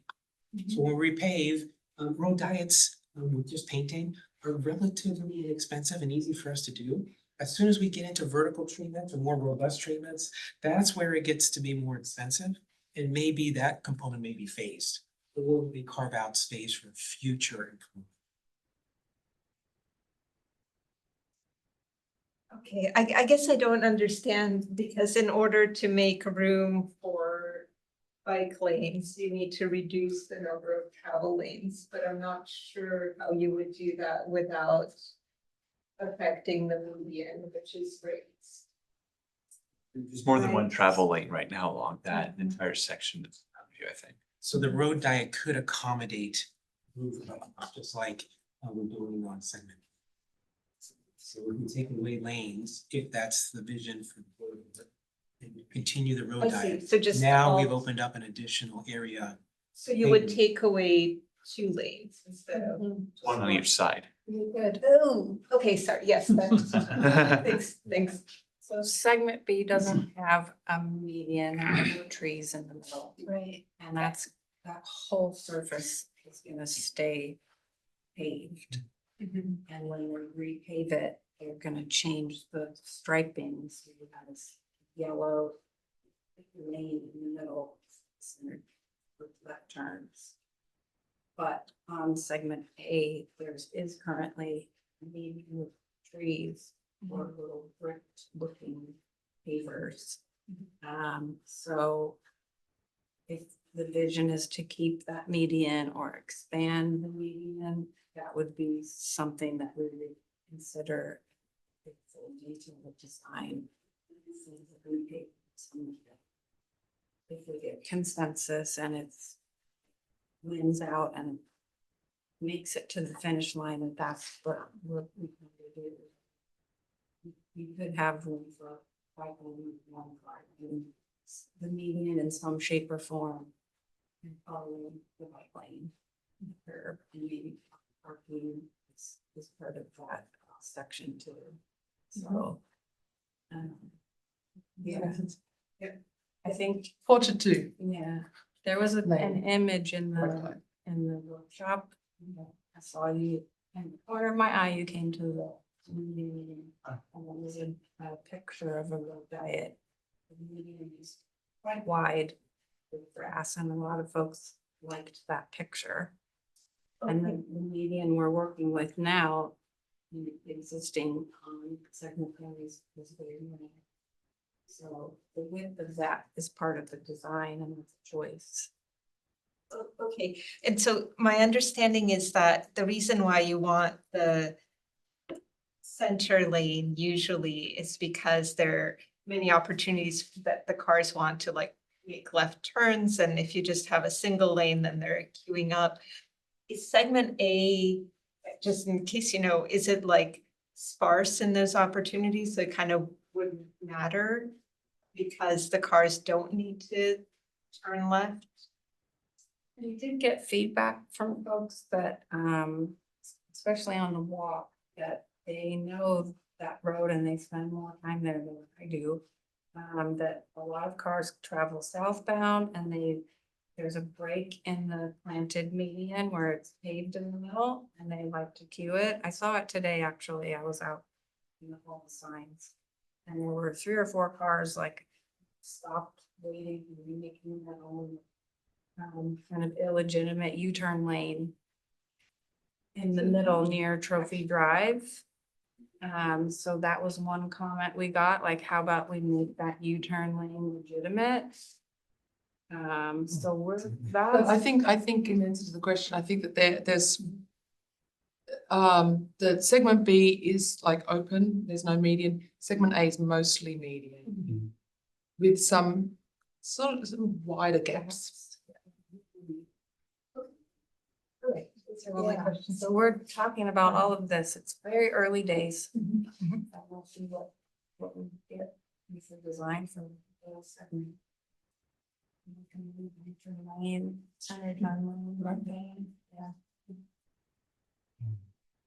I had, so I guess, my memory of the interchange by El Camino is that there is potentially a plan for a protected intersection there. Is that Mhm. correct? Yeah, according to the El Camino streetscape plan. Yeah, so that would be a different project from this. Potentially, okay. I can answer that. Yeah, it would be a different project. Okay, definitely. All right. Any other clarifying questions? And we will move on to public comment. Is there any member of the public on the line wishing to speak on this item? No hands raised on Zoom. Okay, then we will move on to committee comments. I can start again, I guess. Okay. I guess I would clarify. Maybe we can figure this out as we get there, but is there any specific desire for any motions, or is it generally just the stream of thought, like, okay. Since I did see a list of things, so, you know. So on just looking at the priority list in general, I think they're actually I would probably move swap improved crosswalks and improved bikeways based on my current understanding of the things, but otherwise I'd probably actually do like reduce traffic speed as highest priority and thereon from there. Just add some commentary to that. I think reducing traffic speed probably does the most to help those other things on its own. Like one of the biggest issues is it's unsafe and uncomfortable on a bike because the cars are so fast. It's unsafe and uncomfortable crossing streets on foot because the cars are so fast. It's unsafe walking along the sidewalks because of all the car noise and everything. Improved crosswalks because I think a lot of the crosswalks, especially for instance, that crosswalk out of McKelvey Park in segment A are not ones that I'm particularly comfortable using myself. So I think the same thing is true of some of the crosswalks near St. Francis. And honestly, the same thing is true of some of the crossings at some of the intersections. The bikeways, I think there's in many cases just a lack of any bike lane. Streets, I think it'd be great to, if we're doing those other things, we probably end up with enough roadway space for Main Streets elements, because we probably end up like if we remove a travel lane to accommodate a bike lane, then I'm not sure we need an 11-foot wide piece of asphalt for just the bike lane. I think we can spend some of those feet on trees or the such. I think then it just becomes a matter of like exactly how do we spend the money or whatever. The one comment I'll say about improving sidewalks is I don't have a perfect, well, there are sidewalk gaps in segment B. But my understanding is those are getting covered by the existing project. Outside of segment B, my general impression of the sidewalks is that the sidewalks themselves are for the most part reasonable. I think there's some spots where maybe there's better leaf trimming that could be done. And I'm always happy to have, say, wider sidewalks. I don't know if there's any sections that are in really bad condition. My general impression is that it's okay, but I have not walked all of those sidewalks, so I don't know that for sure. If there's any sections that are like really egregious with lots of root uplift or the such, I would want to see those improved. But my general impression is that and if there's any spots where I know this is also the case in segment B in a few spots, that there's some spots where there's a really narrow sidewalk because of like signposts that are installed in the sidewalk. I think that is less true outside of segment B, so I am less concerned, but I again have not walked the whole thing with the measuring tape or the such, so I don't want to say that for sure. That's sort of my thought for why I'm not sure if you had the car traffic going slower and they were easier to cross and everything, I think the existing sidewalk conditions would be generally appropriate. In terms of any other elements or priorities, one thing I would consider is this is mostly because I tend to use this on this particular route on some recreational rides, but I think it is very relevant for anyone who lives in the area. So there's a neighborhood that's sort of behind McKelvey Park, where you can sort of either cross through the park or use Park Drive to get to Miramonte. And then if you want to head into the downtown area to get to Eagle Park, to get to the transit center, to go downtown, executing that left turn on a bike from that neighborhood onto northbound Miramonte and then northbound Shoreline is incredibly awkward. There is not actually any great way to do it that I've found. In fact, I don't typically do it in a way that is legal when I am on a bike. Because that's the most comfortable way I've found, but it's like you can zigzag like on sidewalks and using crosswalks. You can do this thing where you have to like cut through the park, go down to where there's a stoplight by whichever school that is, do a U-turn at that stoplight, then go northbound. You can, before you get onto Park Drive, you can actually get onto El Camino, go along El Camino for a block, and then like turn left into Shoreline, but I don't think anyone wants to do that. And so I don't know I think that's an opportunity for basically improved crossings. I think there's a few different ways that could be implemented. So I don't want to prescribe one right now, but I think making sure there's good access from that neighborhood and that park to and from the downtown area would be valuable. As for anything else, yeah, I think a vision where there is basically reduced. It's not clear to me. I don't know why there are 2 travel lanes in each direction on that road. I've been on there at rush hour plenty of times, unfortunately, and it seems like it could very reasonably have 1 lane in each direction. I think that doing that frees up space for the other things that we're talking about wanting to do. Maybe in spots it makes sense to remove parking instead or something. From my understanding of the parking study, that I don't think would be at all an issue. And I think getting reduced speed so that it's easier for kids to get to and from the various schools along the route would be great. And I will also know this is actually on for some people in attending Mountain View High School. This is actually on it's a bit farther away. It's not the primary route to and from Mountain View High School, but it is actually a way that kids can bike to and from Mountain View High School. St. Francis and Graham and the other private school and whatever are Joseph's. yeah, are presumably generating far more traffic overall, but I think that covers the comments I have. Member Vice Chair Barton. Yeah, so I would like to focus on, I guess, a little more clear definition. I think what James is articulating, especially in segment A. And it looks like the distance, as far as I can measure in Google, is slightly over 700 feet from the crosswalk across Miramonte del Camino to the crosswalk at the northeast of Park Drive or southeast of Park Drive. There is no crosswalk at the northwest segment of Park Drive. So there are a lot of people that, the median's a little wider than it used to be, will walk across there, stand on the median and continue walking across. That's on the curve at the dog leg. Bicycles have to either get off, carry their bike across the median, or go in reverse up, kind of reverse of the left turn lane there coming in. You can actually cut through the gutter. So there's a lot of I don't know what the Caltrans standard is, if it is DIB 94 or whatever, but I think 700 feet is excessive for no crossing. So I think that's my biggest priority. It's on segment A. That along with the speed and the curve, that section, and there's some parking on there sometimes, or people trying to park. McKelvey remodeled and added playground facility generates more traffic. I live off of El Monte, and trying to go along El Camino was usually something I tried to avoid doing. So cutting through those back streets and coming that way, and then trying to get to make the left, as James said, to go downtown is problematic. So that, I think, is the number one issue that I see with the current, is the distance between crosswalks and the centers. Going future, I see a lot of development on that northwest segment of Park potential there. There's a lot of older apartments, even through Rich Avenue, which is a cul-de-sac off El Camino. I think we missed the opportunity to get some paseo there, but that whole segment kind of back up toward El Monte is fairly dense and likely to get denser when that is redeveloped. And I think there's a couple of smaller ones already in play, but that's 30 years is likely to have a lot of redevelopment.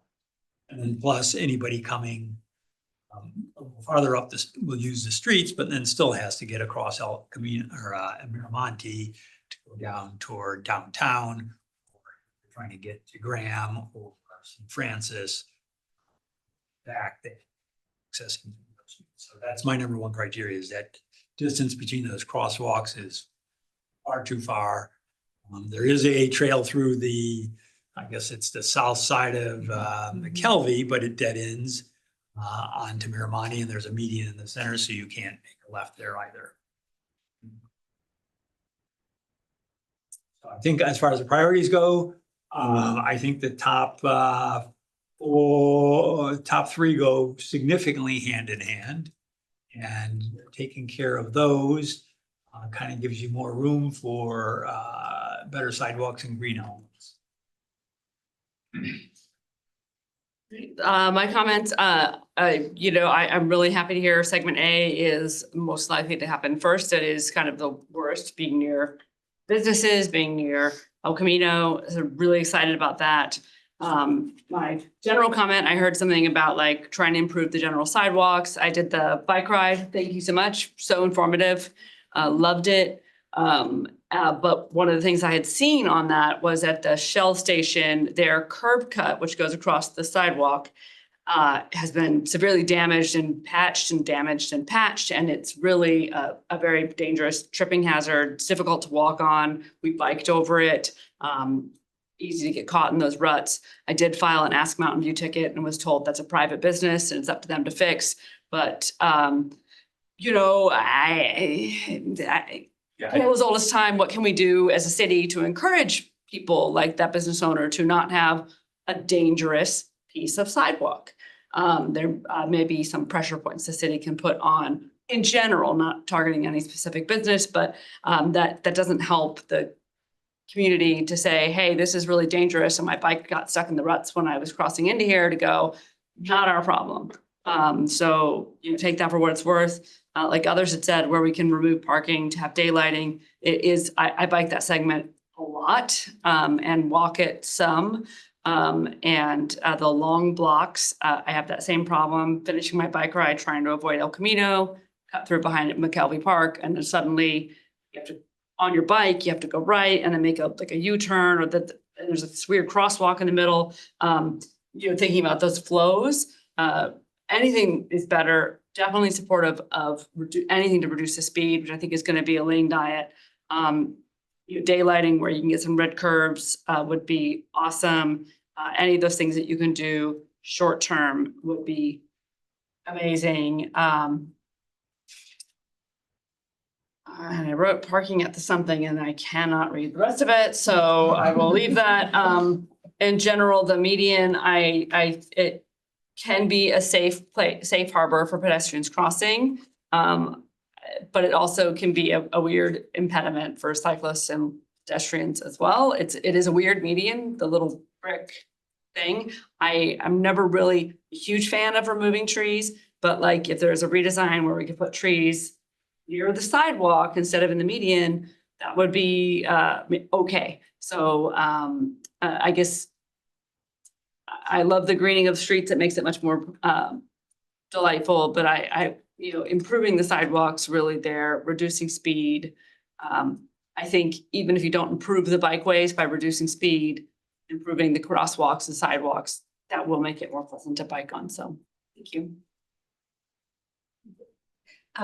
So I'm sorry I missed the walk and the bike ride. So I would say probably listening to community feedback is more important because they have more direct experience with Miramonte. I, for the most part, have just driven there lots of times, like even though it's like, to get to the karate place in the Safeway shopping thing, it's like 1.5 miles from where I live, and we would just drive every single time except for the one time we didn't drive and then we went back to driving. So I'm very happy that improvements are planned. I think they're needed. I think trees between the sidewalks somehow and the travel lanes would be great. Yeah, but I think you'd be in the best position to figure out which you can accommodate of these and how to do it and how to prioritize. For me, I would go to True Value Hardware, and I think now it's going to be better with bike lanes on El Camino because I can kind of get back. I think if you improve segment A, it'll be really nice because like Shoreline Boulevard right now for bikes, basically like dead ends. There's nowhere to go. And now you could go down Miramonte, which I think would be great. Okay, this is kind of an aside, but whenever this construction happens on segment C, and I take it's going to be some years. So we have years to figure out how to not put the construction ahead sign in the Cuesta bike lane. Just, maybe like an overhead sign or anywhere else, but like having that sign in the bike lane on Cuesta for months on end, where you're being forced into likewise fast traffic on Cuesta, it's very uncomfortable. So I think with that lead time, maybe we could figure that out.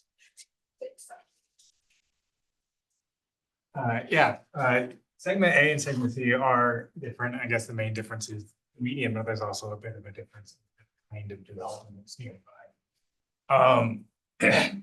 In segment A, I support going down to 2 travel lanes for the whole. There's, in my opinion, no reason to have more. Yeah, so I think definitely going down to 2 travel lanes and looking at having protected bike lanes in segment A, like not parking protected, but like physical barrier protected. And if you can, if you feel removing parking and creating that also creates a nice buffer for the pedestrians, right? Now, it's just all really nice and low stress all the way down to McKelvey and all the way down to the Grant, sorry. And Bob, I guess, yeah.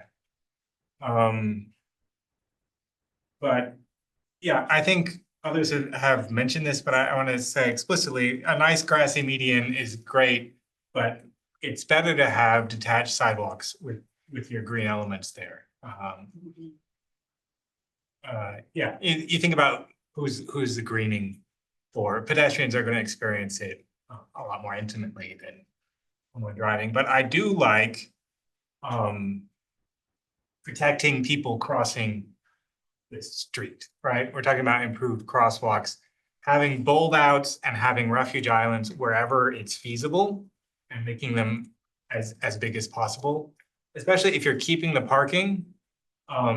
Getting bulb outs wherever you can near the intersections, at all the crossings, because as you said, there's not a lot of parking. So you're gonna be missing that vertical element that naturally slows down vehicle traffic.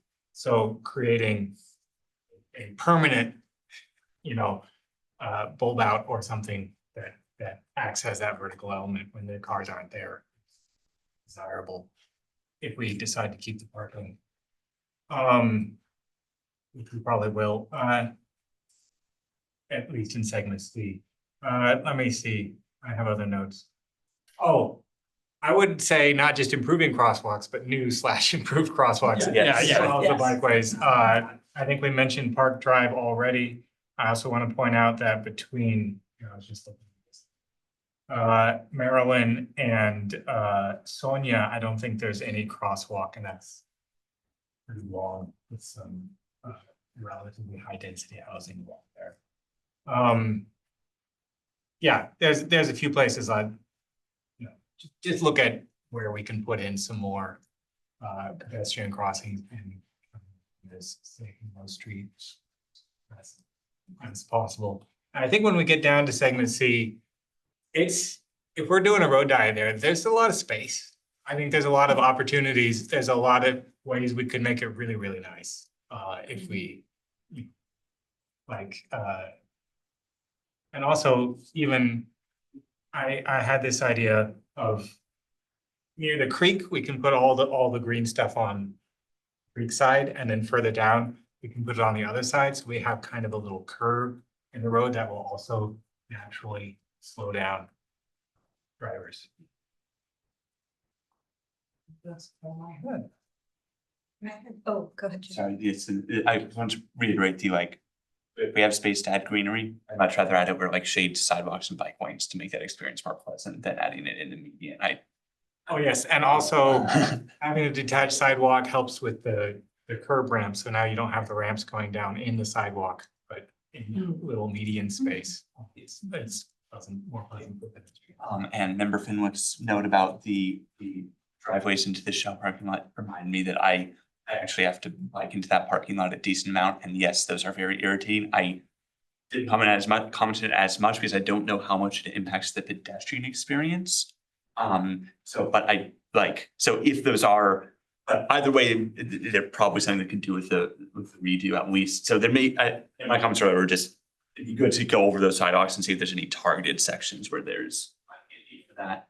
And the one note I was going to add about sort of in general, if it makes sense for project staging, I could imagine a world where maybe we do the repaving, but we don't want to do concrete work or vertical elements at first. But if we had a state where it's we go down to one lane in each direction, then we have this obnoxiously massive buffer that has some flex posts or the such, and then a protected bike lane. And then a future project is, we fill that massive buffer with some concrete, some trees, some greenery. I think that'd be a entirely appropriate way to approach it. It'd be a not perfectly aesthetically pleasing intermediate state, but that's the sort of situation I can imagine us doing, especially for segment A. Just to comment on the comment of the comment. Those really broken up curb cuts are really challenging for pedestrians, and I would say impossible from an ADA perspective to take a wheelchair safely across that. But the detached sidewalks, as Chair mentioned, are really helpful from an ADA perspective, child and stroller perspective, because you're not going up and down, which pushes you into the street. So I want to add comment, question, reminder. So McKelvey was lowered for flooding. It's supposed to be 100-year or whatever, but we're finding out that a lot of 100-year projects are 50 and 20-year projects with the acceleration and the intensity of storms. So I don't know if that affects anything, because I know before McKelvey was lowered, a flood zone came out into Monty by St. Joseph's and McKelvey and Park Drive there on the northwest. So anything we can do to get active use reduces those greenhouse gases. But if, I don't know if we can believe the 100-year flood map at this point, but we might want to just check and just if there's something that along the creek or wherever that helps, that wouldn't hurt.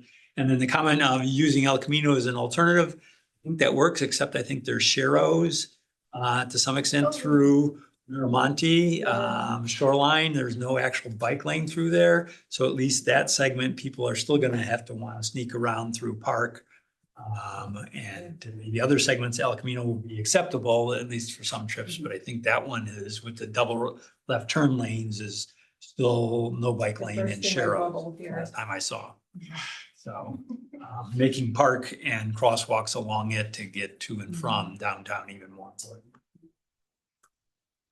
I just want, maybe I wasn't explicit about favoring the road diet and in particular, I mean, of course, for segment A, so that you would have any bike lane at all. And then other places, so you could add some trees. But then for segment C, there's like when you exit the Safeway parking lot at night, for me at least, it's kind of hard to judge distances. And so I'd be like looking for cars and making that left turn. And I was always like, okay, remember to look for bikes. And I think because the bike infrastructure is so poor right now, there would never be bikes. But I think as things improve, there could be more bikes. And so if there was a road diet there with like a center turn lane, that maybe cars would not be as anxious to like, you know, do the whole left turn maneuver. And so they would, this is more like if, but maybe they would be more able to pay attention to bikes. Also because the other side is, I guess, Permanente Creek. It's just like a little dark, I think. So I don't know if there's something with lighting that would help cars exiting the shopping mall, like see and notice both bicyclists and pedestrians.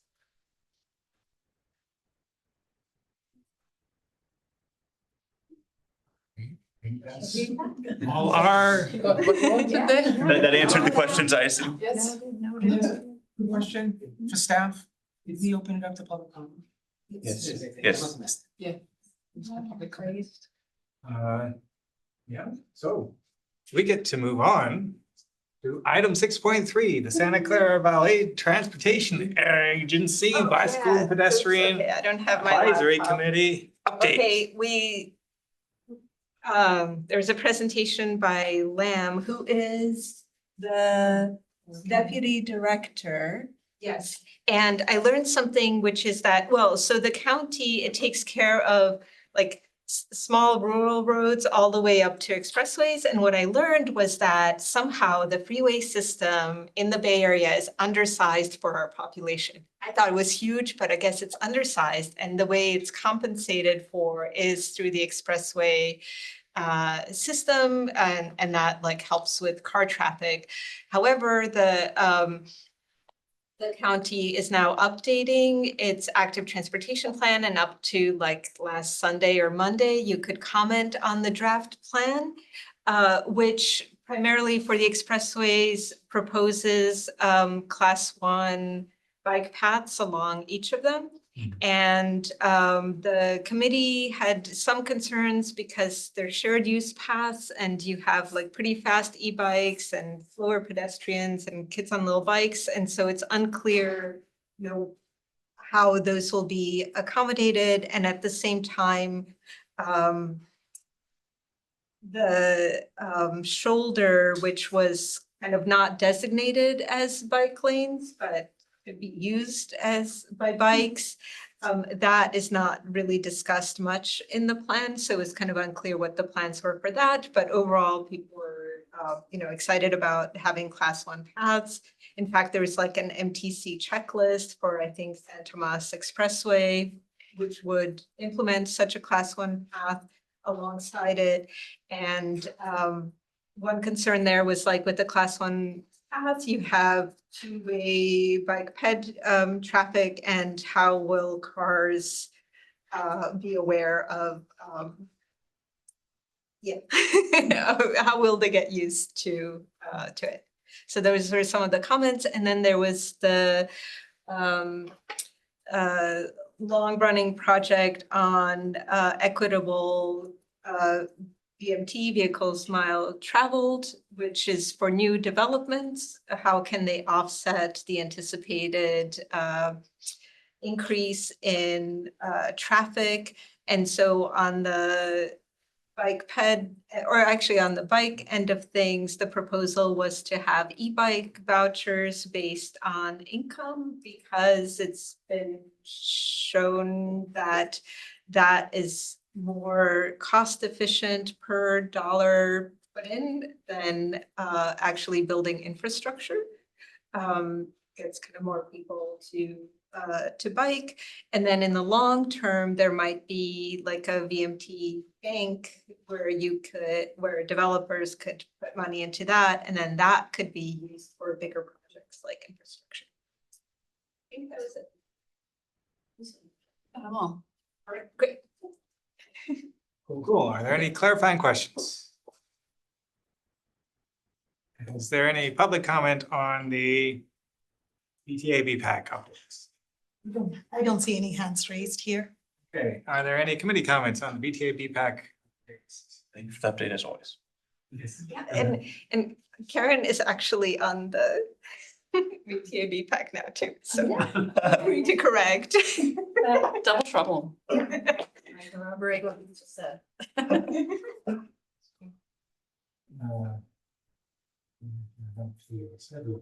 Item 6.4, BPAC fiscal year 2024-25 work plan. Okay. Wow. It's coming. Okay, so a few updates.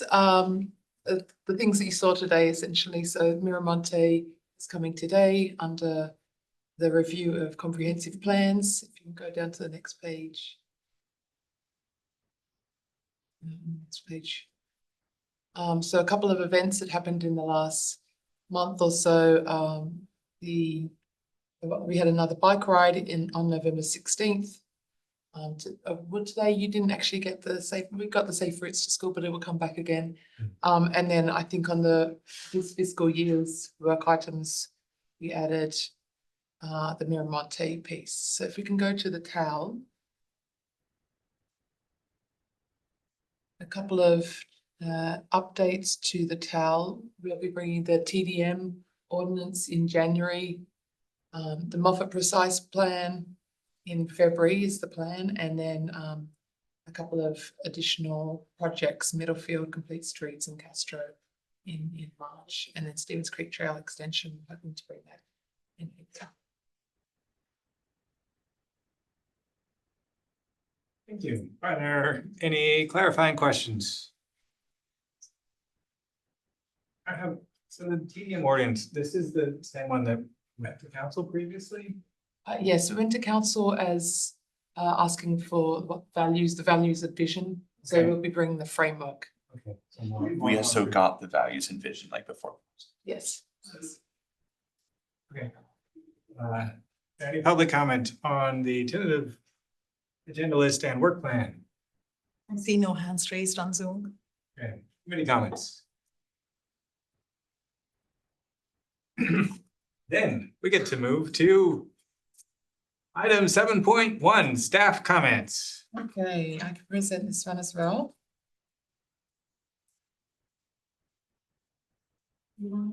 Yes, please.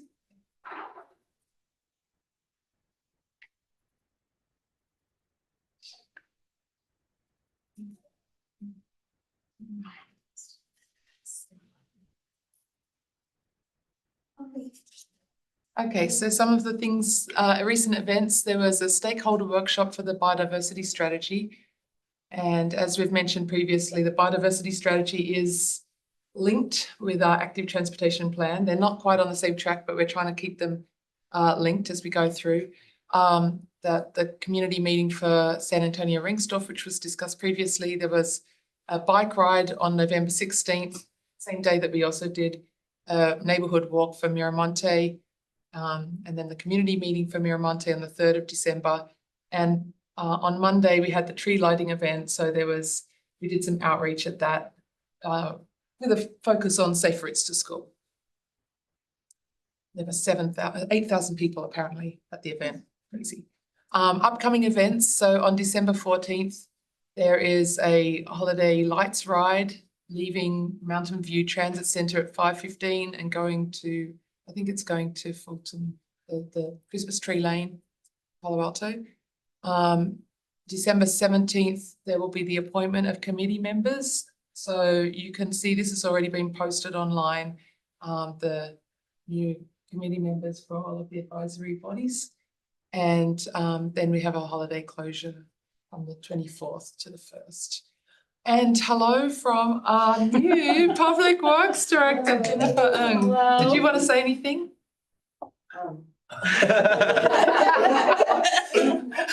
Put you on the spot. Nice to meet you all. And that picture of me, I'm getting sick of the picture of me, it's everywhere.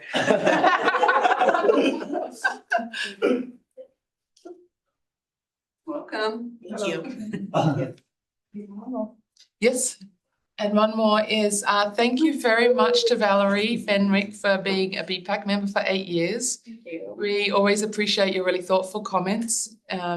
You're very collegial with the whole group and you really have emphasised pedestrians and people with disabilities. We really appreciate what you've brought to the group. And have a little appreciation. Oh my gosh, thank you. Oh, wow. Very, oh my gosh, it's a bag with another thing inside. And I like it. I thought it was another like case. So thank you. Awesome. Thank you so much. I really appreciate it. Oh, thank you. Oh, wow. Green Depot. That is really cool. Oh, thank you, everyone. I really appreciate this. Oh my gosh. Thank you. Thank you. And all the best with whatever's next. Whatever is next, that is unclear. Thank you.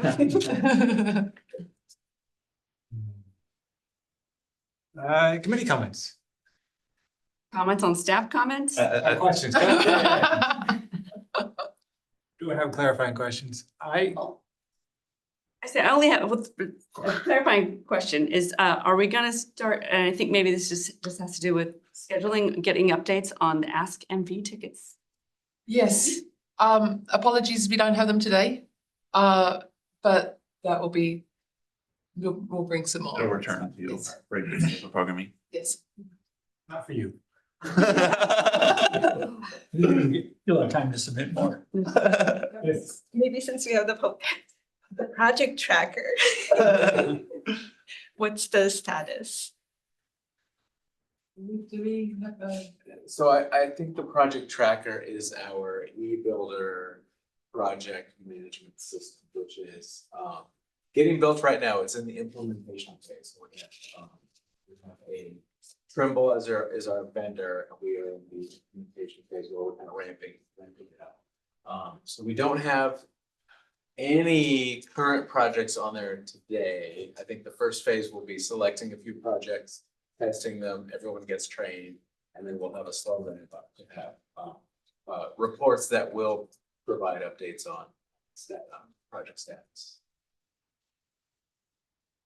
And there's no chance of just having a list.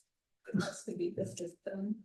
It does not have to be the system. It's the system provides it easier for us to bring all the projects in 2025 as we have been staffing up a director and a new assistant director. Hopefully in the year, we'll have an opportunity to kind of work on just general project updates document that kind of provides what we're hoping to do is sort of a quarterly update on all the projects, particularly all the significant projects and transportation projects that you all review on a regular basis and are interested in, just to give regular status.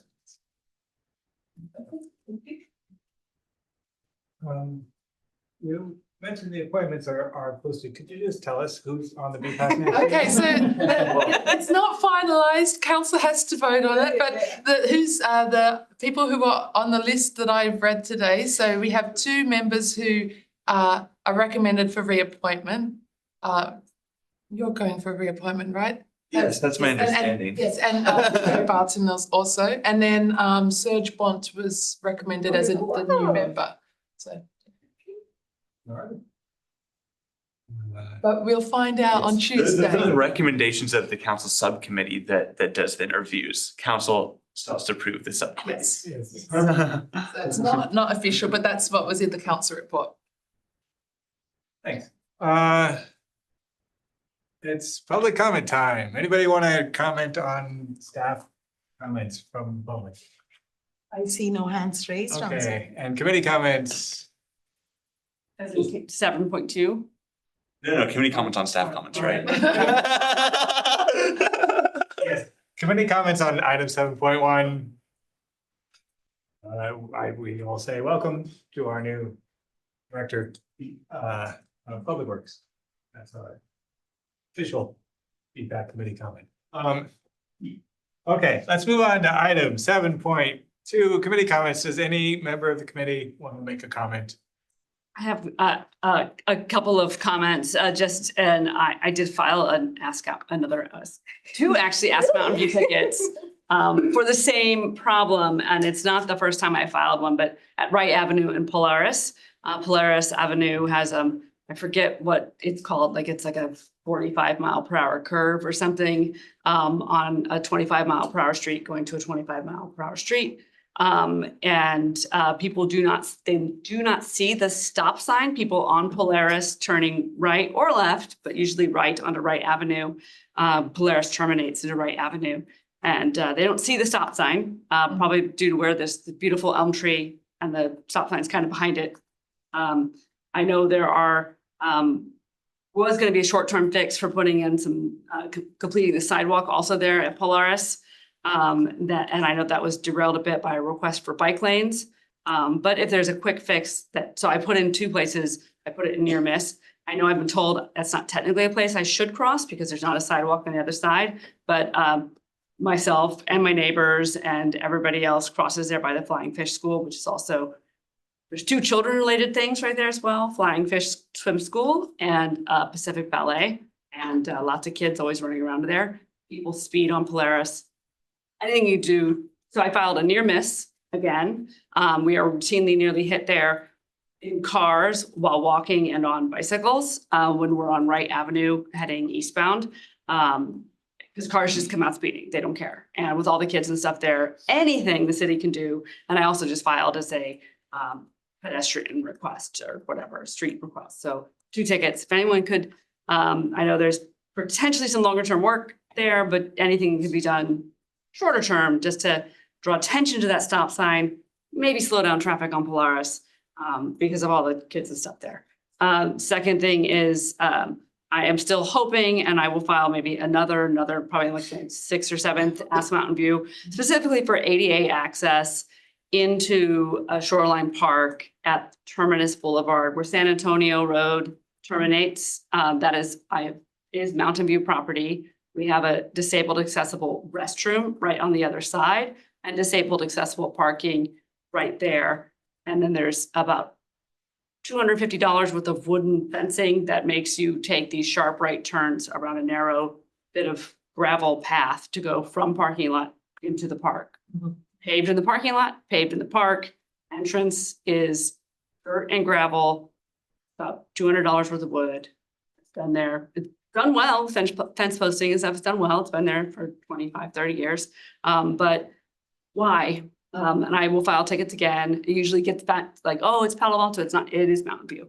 And we should fix it. We did fix the curb that my husband went over his handlebars on. Exiting the park was removed. It was so thank you. It's been a great 8 years, probably actually 10 years coming to these meetings. I was alternate before I came in and also attended maybe actually about 11 years. Bruce, if you guys signed up already, would probably know because I was here for his whole term coming as, well, not quite his whole term, but part of his term. So it's been a great pleasure to serve here. Looking forward to everything you all do next and not clear what I'll be doing after that.